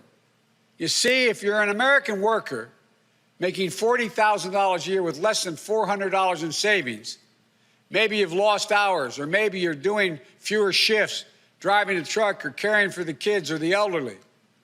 You're out there putting your life on the line to work during this pandemic and worried every week that you get sick, lose your job, or worse. $2,000 is going to go a long way to ease that pain. We'll also provide more peace of mind for struggling families by extending unemployment insurance beyond the end of March for millions of workers. That means that 18 million Americans currently relying on unemployment benefits while they look for work can count on these checks continuing to be there. Plus, There will be a $400 per week supplement so people can make ends meet. This gets money quickly into the pockets of millions of Americans who will spend it immediately on food and rent and other basic needs. As the economists tell us, that helps the whole economy grow. We'll also tackle the growing hunger crisis in America. As I speak, and the Vice President-elect has spoken to this many times, 1 in 7 households in America, more than 1 in 5 Black and Latino households in America, report they don't have enough food to eat. This includes 30 million adults and as many as 12 million children. It's wrong. It's tragic. It's unnecessary. It's unacceptable. So we're going to extend emergency nutritional assistance for 43 million children and their families enrolled in the SNAP program through the rest of this year. We'll help hard-hit restaurants prepare meals for the hungry, provide food for the families who need it. We will invest $3 billion in making sure mothers and their young children have the nutrition they need. This will not only meet our moral obligation we have to one another, but will also spur our economic growth, get restaurants and workers back on the job. And as we work to keep people from going hungry, we'll also work to keep a roof over their heads, to stem the growing housing crisis and evictions that are looming. Approximately 14 million Americans are falling behind on rent, many at risk of eviction. If we don't act now, there'll be a wave of evictions and foreclosures in the coming months as the pandemic rages on. This would overwhelm emergency shelters, increase COVID-19 infections as people have nowhere to go and can't socially distance.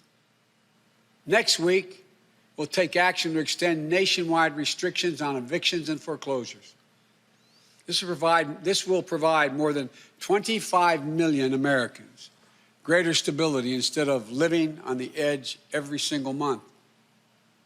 And I'm asking Congress to do its part by funding rental assistance for 14 million hard-hit families and tenants. It will also be a bridge to economic recovery for countless mom-and-pop landlords.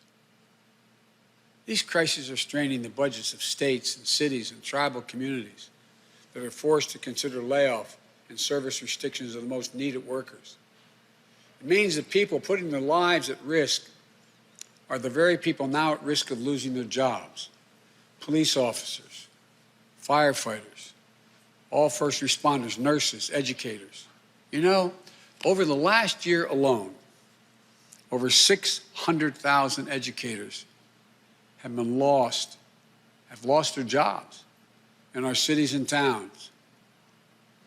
Our rescue plan will provide emergency funding to keep these essential workers on the job and maintain essential services.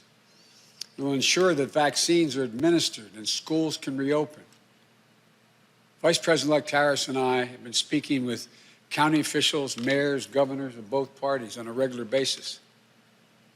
We're ready to work with them to help them get the relief they need. Our rescue plan will also help small businesses that are the engines of our economic growth, our economy as a whole, the glue that holds communities together as well. But they're hurting badly. And you realize they account for nearly half of the entire total U.S. workforce.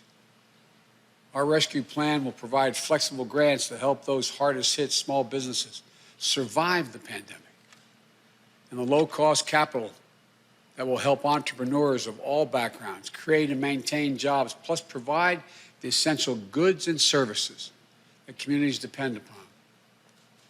Last week, I laid out how we'll make sure that our emergency small business relief is distributed swiftly and equitably, unlike the first time around. We're going to focus on small businesses on Main Street. We'll focus on minority-owned small businesses, women-owned small businesses, and finally having equal access to the resources they need to reopen and to rebuild. And we will be responsible with taxpayers' dollars, ensuring accountability that reduces waste and fraud and abuse like we did in the Recovery Act that I administered in our administration. direct cash payments, extended unemployment insurance, rent relief, food assistance, keeping essential frontline workers on the job, aid to small businesses. These are the key elements to the American Rescue Plan that would lift 12 million Americans out of poverty and cut child poverty in half. That's 5 million children lifted out of poverty if we move. Our plan will reduce poverty in the Black community by 1/3, reduce poverty in the Hispanic community by almost 40%. And includes much more, like an increase in the minimum wage to at least $15 an hour. People tell me that's going to be hard to pass. Florida just passed it. As divided as that state is, they just passed it. The rest of the country is ready to move as well. It should be a national minimum wage of $15 an hour. No one working 40 hours a week should live below the poverty line. And that's what it means. If you work for less than $15 an hour and work 40 hours a week, you're living in poverty. It includes access to affordable child care that will enable parents, particularly women, to get back to work. I look forward to working with members of Congress of both parties to move quickly to get the American Rescue Plan to the American people. And then we can move with equal urgency and bipartisanship to my Build Back Better recovery plan that I will call for next month to generate even more economic growth. American manufacturing was the arsenal of democracy in World War II. It will be so again. Imagine a future made in America, all made in America, and all by Americans. We'll use taxpayers' dollars to rebuild America. We'll buy American products, supporting millions of American manufacturing jobs, enhancing our competitive strength in an increasingly competitive world. Imagine historic investments in research and development to sharpen America's innovative edge in markets where global leadership is up for grabs, markets like the battery technology, artificial intelligence, biotechnology, clean energy. Imagine confronting the climate crisis with American jobs and ingenuity leading the world. It's time to stop talking about infrastructure and to finally start building an infrastructure so we can be more competitive. Millions of good-paying jobs that put Americans to work rebuilding our roads, our bridges, our ports, to make them more climate resilient, to make them faster, cheaper, cleaner, to transport American-made goods across our country and around the world. That's how we compete. And imagine millions of jobs in a caregiving economy to ease the financial burden of caring for young children and aged loved ones. Let's make sure our caregivers, mostly women, women of color, immigrants, have the same pay and dignity that they deserve. So we can do these bold, practical things now. You know, I know what I just described does not come cheaply, but failure to do so will cost us dearly. The consensus among leading economists is we simply cannot afford not to do what I'm proposing. Independent, respected institutions from around the world, from the Federal Reserve to the International Monetary Fund, have underscored the urgency. Even Wall Street firms have reinforced the logic. If we invest now boldly, smartly, and with unwavering focus on American workers and families, we will strengthen our economy, reduce inequity, and put our nation's long-term finances on the most sustainable course.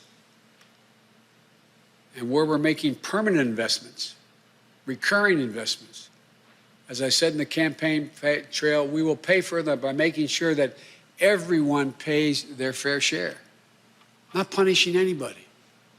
We can do it without punishing a single person by closing tax loopholes for companies that ship jobs overseas, or to allow American companies, 90 of them, the top Fortune 500, to pay zero in federal income taxes, asking everyone to pay their fair share at the top so we can make permanent investments to rescue and rebuild America.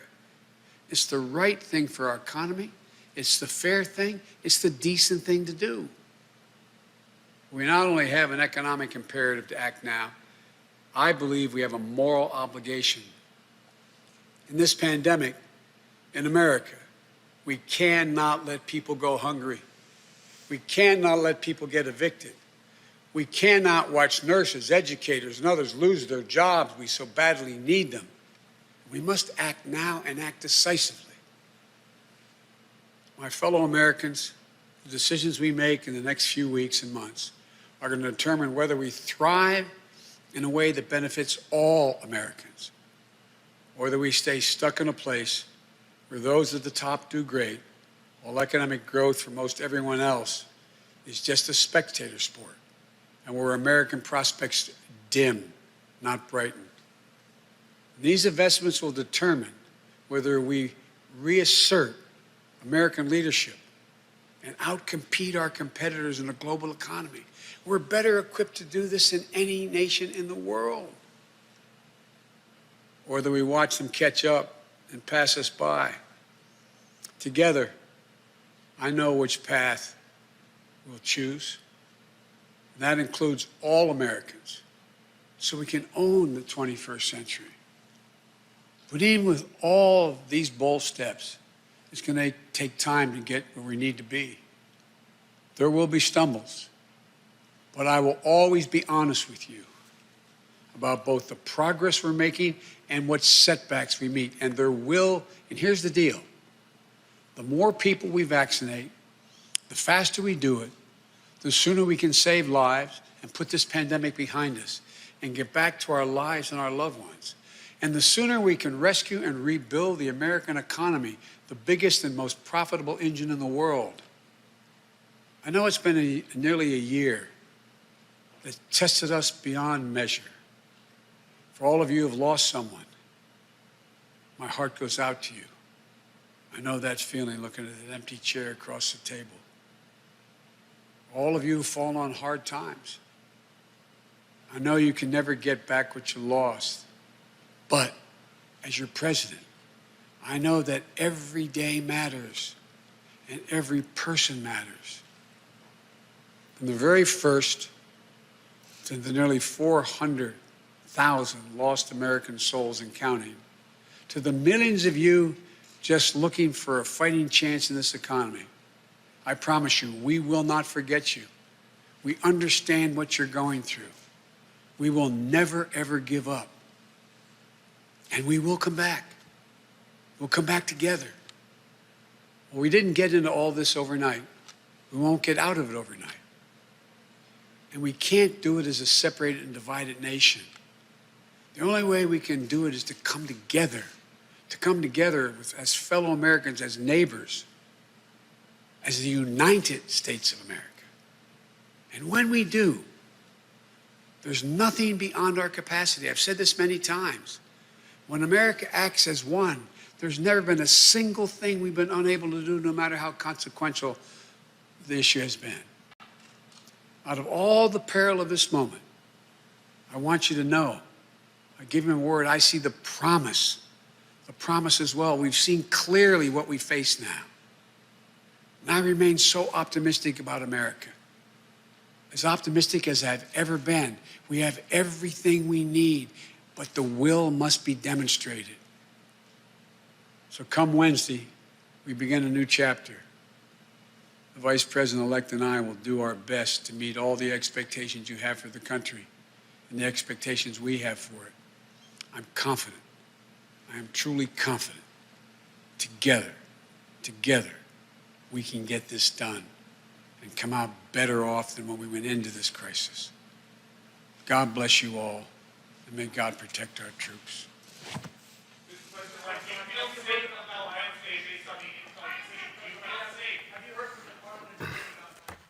That was President-elect Joe Biden laying out his plan. He said he is going to speak to a joint session of Congress next month. on a variety of issues. This speech here was a precursor. We heard him recently talk about the need for a $15 an hour minimum wage, saying it will pass in Florida. It can certainly pass on the national level. Democrats now control the United States Senate 50-50. Vice President-elect Kamala Harris could break all ties. My God, I forgot what it was like to actually listen to somebody who's going to be in the Oval Office give a speech without congratulating themselves, without sniffling, and also having a sense of empathy and speaking in complete sentences. Absolutely. I think it was really important for him to give this speech. I understand that people probably want to hear more about condemning the insurrection and the attempted coup, but what the Biden-Harris administration has that's pretty unprecedented is an impeachment of the prior president looming over the start of their term. So they have to do something to take control of the narrative. They have to do something to really outline what their vision is that's not just about Trump. And, you know, we're not going to be able to turn the page from Trump. Obviously, there has to be accountability for that, which Joe Biden and Kamala Harris have already been supportive of, an impeachment trial that is not 100% of the Senate's business, but, at least give them half of their agenda. And so I think it was a very well detailed plan. I think one of the most important things he said was that essentially they're going to do this spending from the deficit. And I think that so often where Democrats have negotiated against themselves, trying to get quote unquote bipartisan support, which usually means one at most vote from the Republicans.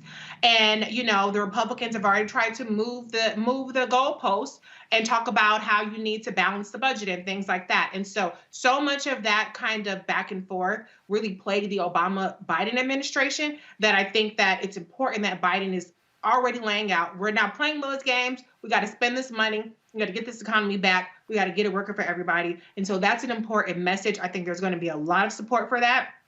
And he needs to use his incredible political capital to make sure that they keep the pressure on people like Joe Manchin, make sure they keep the pressure on people like Connor Lamb and Abigail Spanberger, who are in this House, who are getting all these kudos right now, but make sure you keep that same energy and unite with the Democrats when it's time to get something done.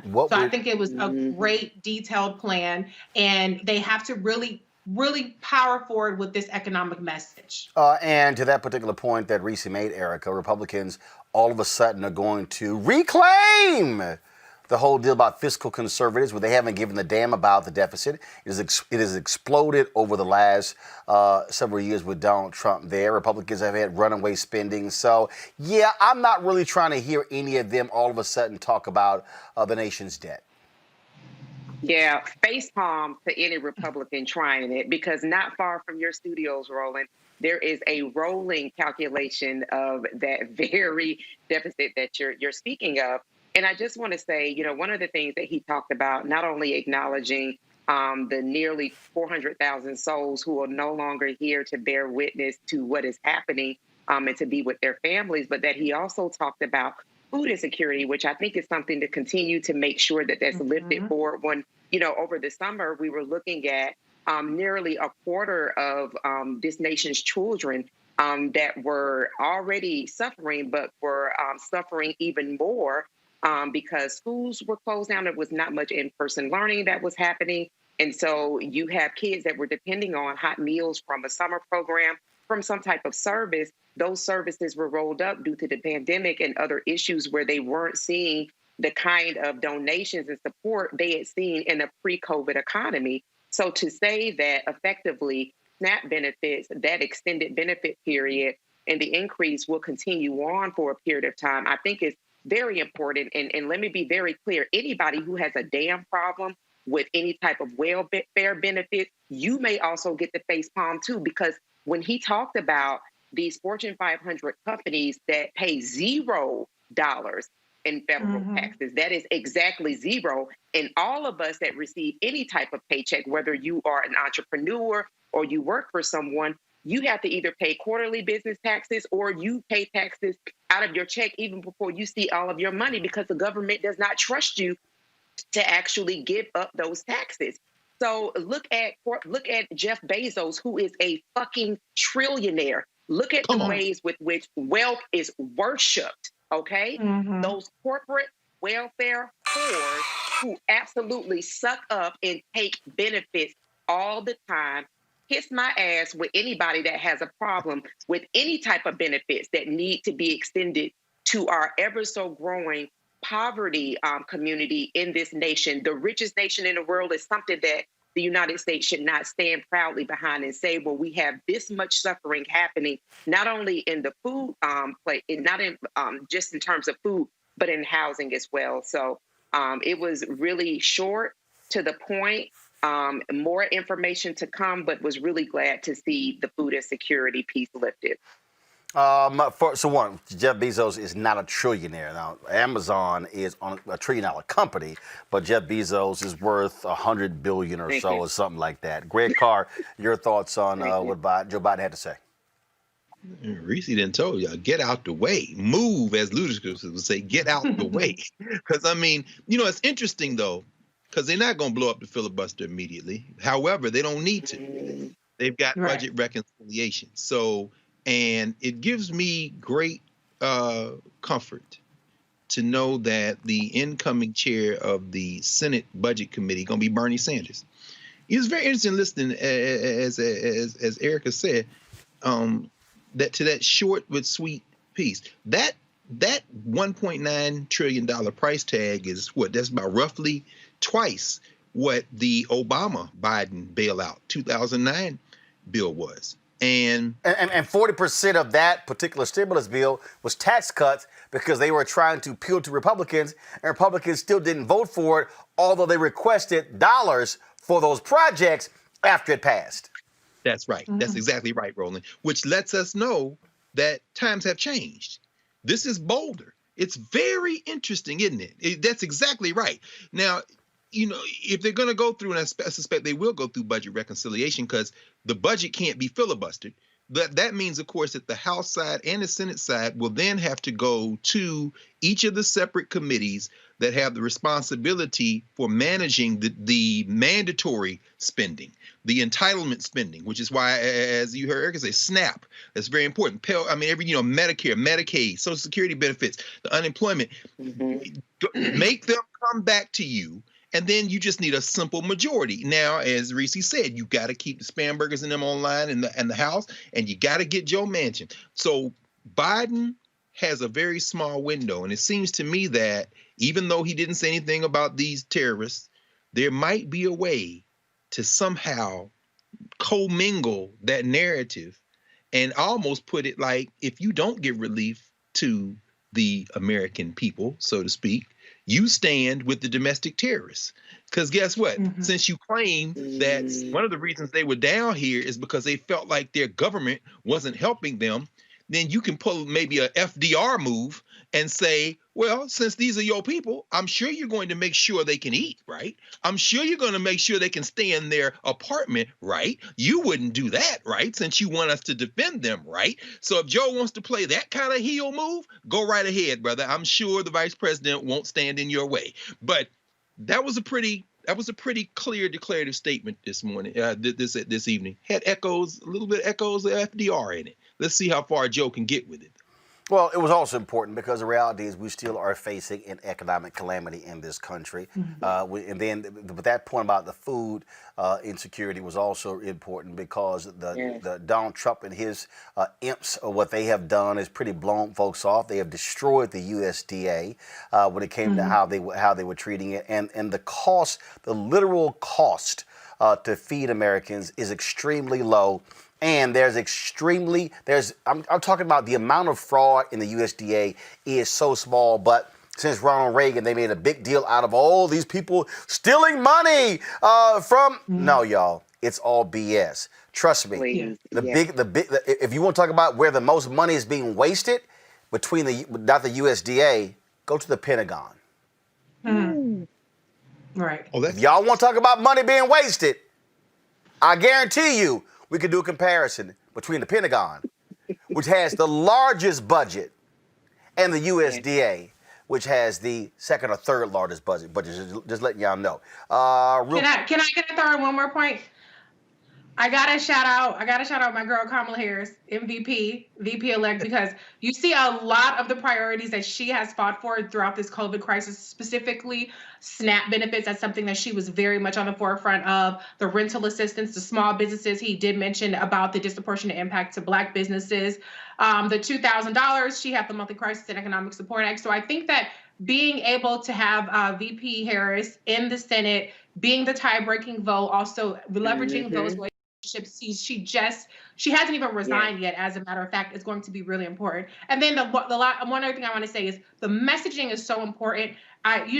Even though Trump has been an enemy to the SNAP, I don't know if you guys recall during the election, he required letters go into the food boxes that they were getting. And so this is one of those things for Democrats. It sounds like with Joe Biden, President-elect Joe Biden, are starting to get that you have to message who is out there actually helping the people, who's putting more money in your pocket, who's putting more food on your table, because they have not successfully done that. And even when Donald Trump has decimated all these programs, he's gotten the credit for being better on the economy. That's something that has to change, and it has to change within the next couple of weeks, because your window, as Dr. Carr pointed out, is very small, and people's attention spans are very short.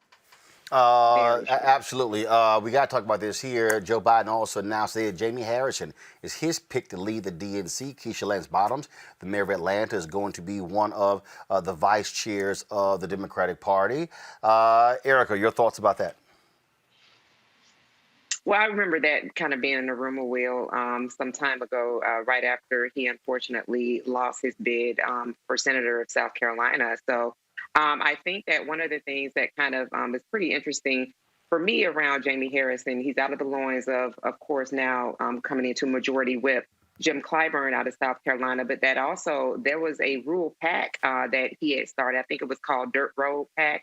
Really wanted to roll up rural communities and make sure that folks that are running for office really do receive some of the same kind of, I would say, the Roland Martin unfiltered touch, so to speak, that we see across mainstream media. Of course, the failed and ghastly run of Amy McGrath. But having people like Charles Booker, people who effectively are from the people, for the people, being able to be lifted up and lifted forward. So I think with the marriage of all of the experiences that he's had and that he has effectively run a campaign and work with different people on the ground, great political directors, shout out to Bree Maxwell, and different people that really did work to give face to Jamie Harrison and his campaign. I think it's a good selection. Reese. I'm always rooting for everybody Black, particularly credentialed Black people that are qualified.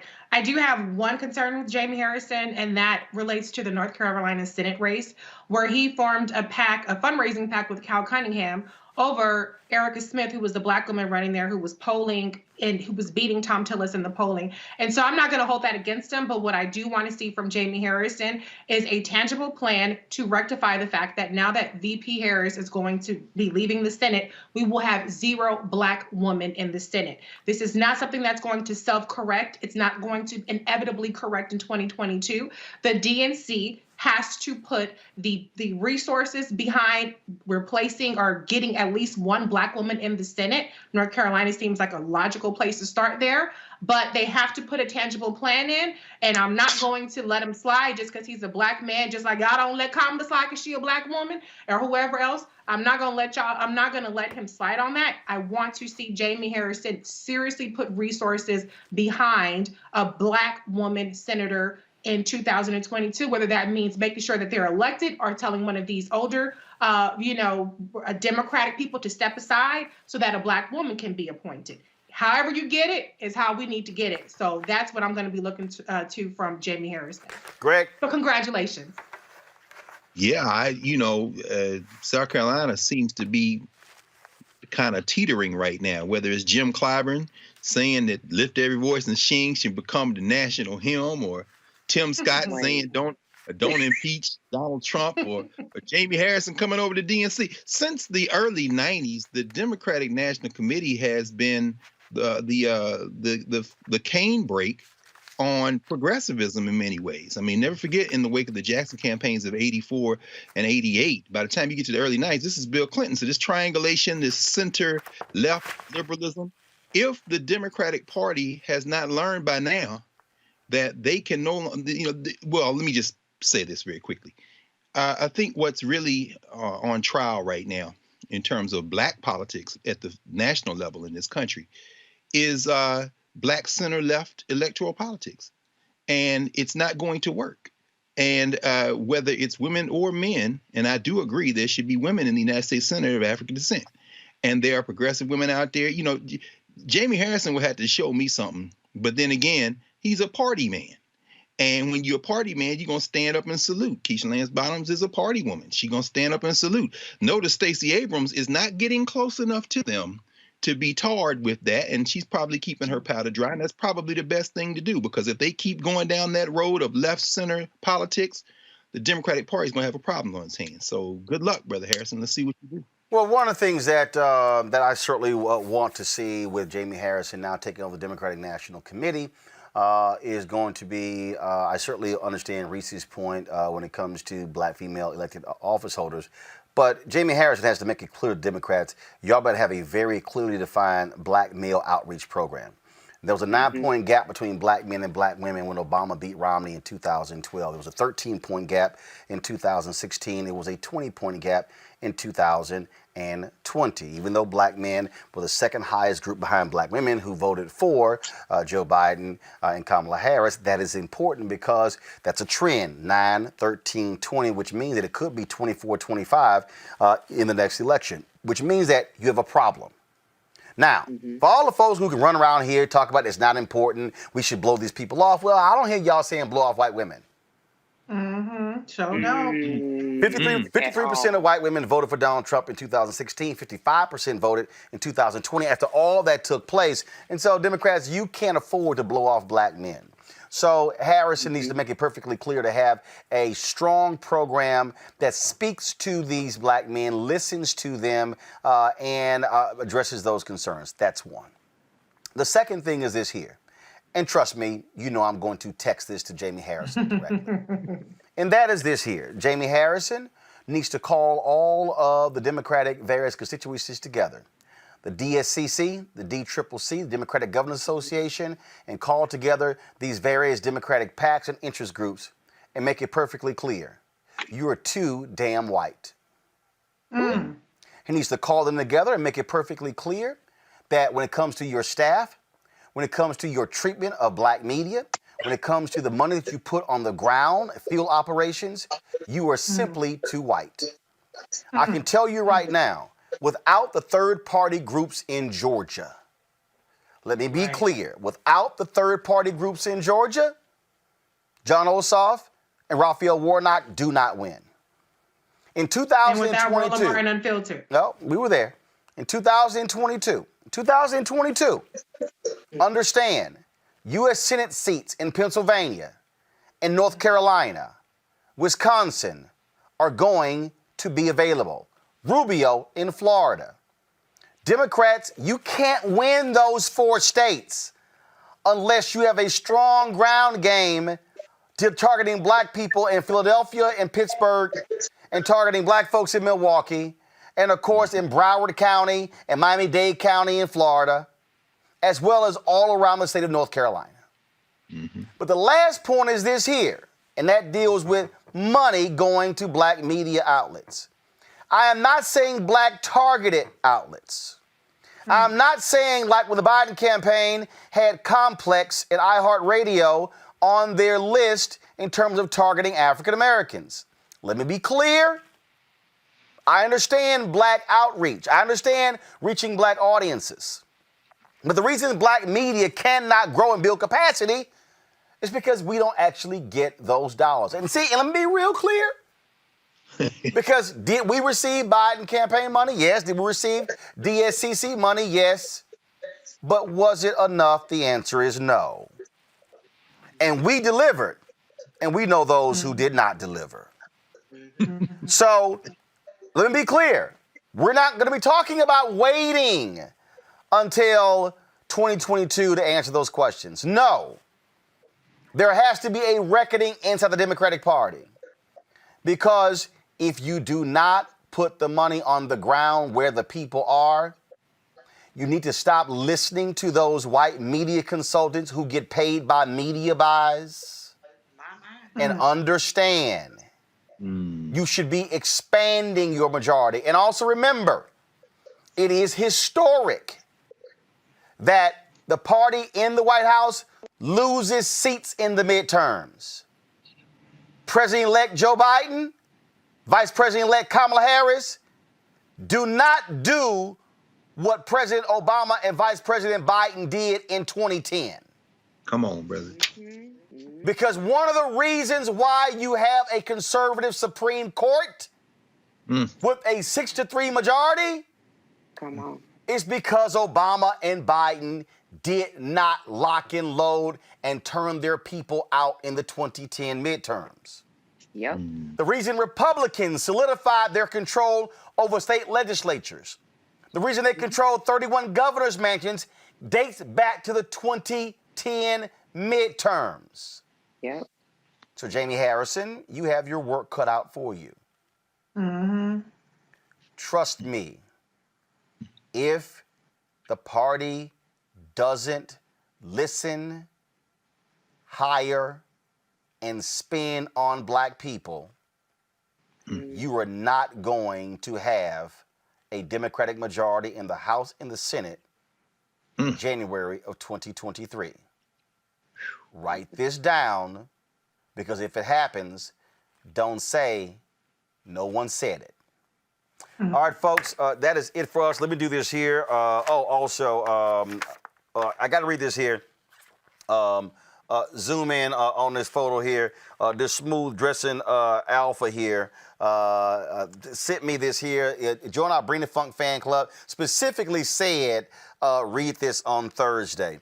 This is from Carl E. Jordan II. I really enjoy your show. I work at night, so I watch and listen to the replay while I'm driving. However, on some Thursdays, I wake up to watch you live so I can comment to you and my favorite panel, Dr. Carr, Reese, and Erica. All I can say is wow. You all are always on point, and you all compliment each other well. I love all of your attitudes and knowledge. As I used to tell some of my Marines, I'll go to war and to battle with you all in a heartbeat, especially you, Miss Brass Knuckles Reese.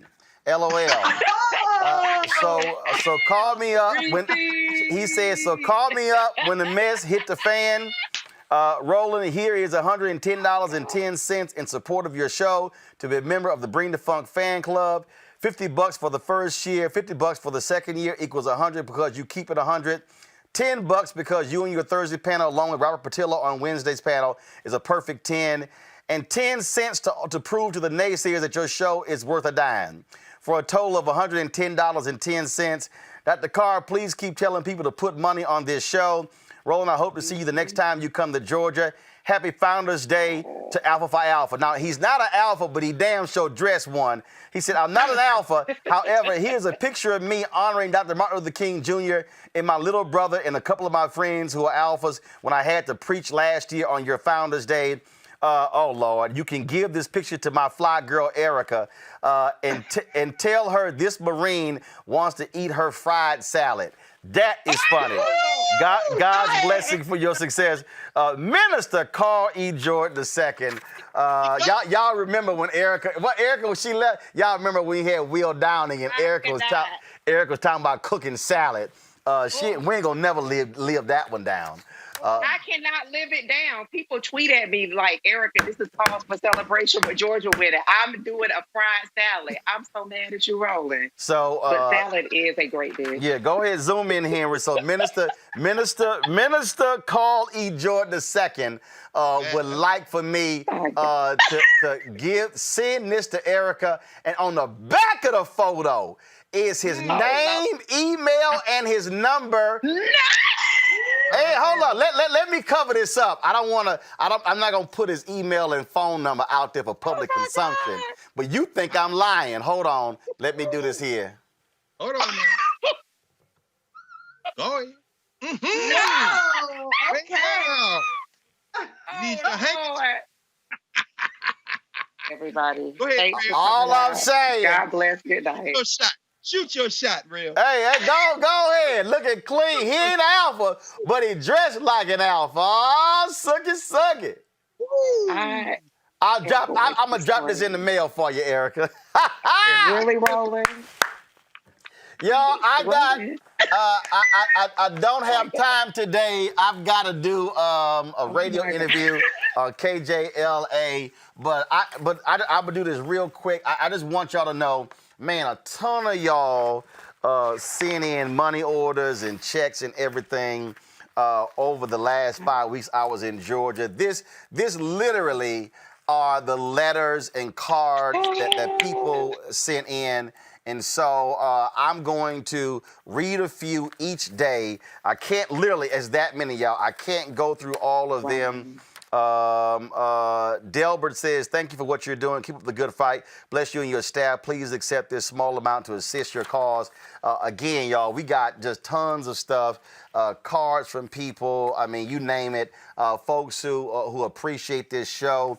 There were people who in Georgia who were mad, saying, why didn't we have any gear to sell? They saw me and Anthony in our hat and our hoodies and our shirt. They were saying all that sort of stuff. And so if y'all want to support us and join our Bring the Funk fan club, again, what we are putting together, y'all, is something that you're not seeing anywhere else. We are committed to covering our issues.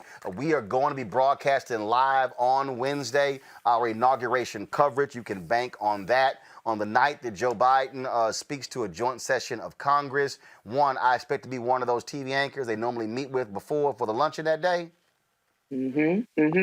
White House staff, I'm just letting y'all know, even Trump invited me to the first two. And so I expect to be at that one, but we'll be live that night with our coverage of his speech as well, providing you black analysis of that particular speech. Folks, we're going to be doing more of this. Next month, you're going to see me in St. Louis. I'm going to be doing a town hall there. Tashara Jones is running for mayor of St. Louis. There are 2 or 3 other African Americans who are running, and so we're going to be covering stuff there as well. That's in February, and so we're all on top of this. And so y'all can support us. Y'all, it's more than almost 10,000 of y'all are watching us live on YouTube, more than 2,000 on Facebook. Right now, it's 8,000 of y'all watching on YouTube. If every person on Facebook right now joins our Cash App, PayPal, Venmo, or Zelle, we could easily meet half of our goal for 2021. So let me just put this out here. My target goal is for us to raise $1 million from the people who watch this show. If 20,000 of our followers contribute an average of $50 each, that's $1 million.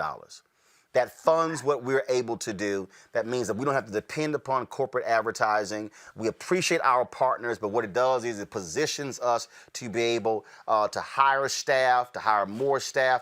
I told you it's going to cost us, it's going to cost us $145,000, actually $153,700. The check went out 2 days ago. We're having our Apple TV app, our Roku app, our app for Xbox, for Twitch, for Samsung TV, and for, I think I mentioned all of them. That's being built as well. So that way, our 24-hour live streaming channel, we're going to have that as well. So it won't be just you watch us for these 2 hours. We're going to be streaming, and it's going to be an ad-supported network that we're building as well. And so I'll have more to announce about that a little bit later. We want y'all to support us. Cash App is $RM Unfiltered. PayPal is paypal.me/R Martin Unfiltered. Venmo.com/RM Unfiltered. Zelle is Roland@RolandSMartin.com. Everybody who gives $50 or more gets a personal shout out from me on the show.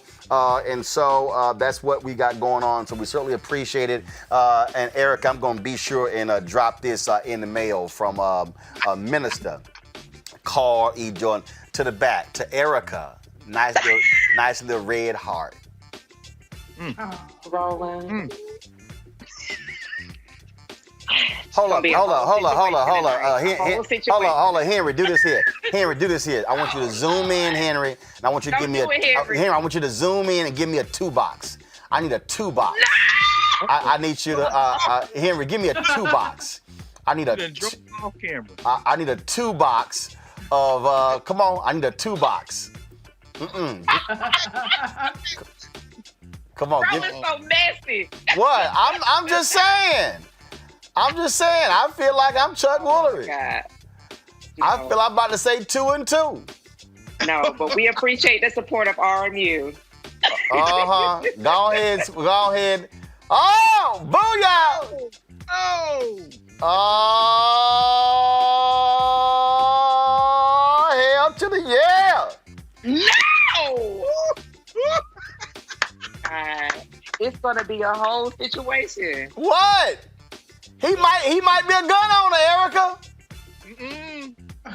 Sir, situation. Don't mess that up. is a no. What? That will be a no. Hey, all I'm saying, we gotta go. I'll see y'all tomorrow right here, Roland Martin Unfiltered. Reese, Greg, Erica, thanks a bunch. Yeah, and I forgot who gave me this damn Donald shirt, but I appreciate you giving it to me. It was an appropriate day to wear it. I got to go.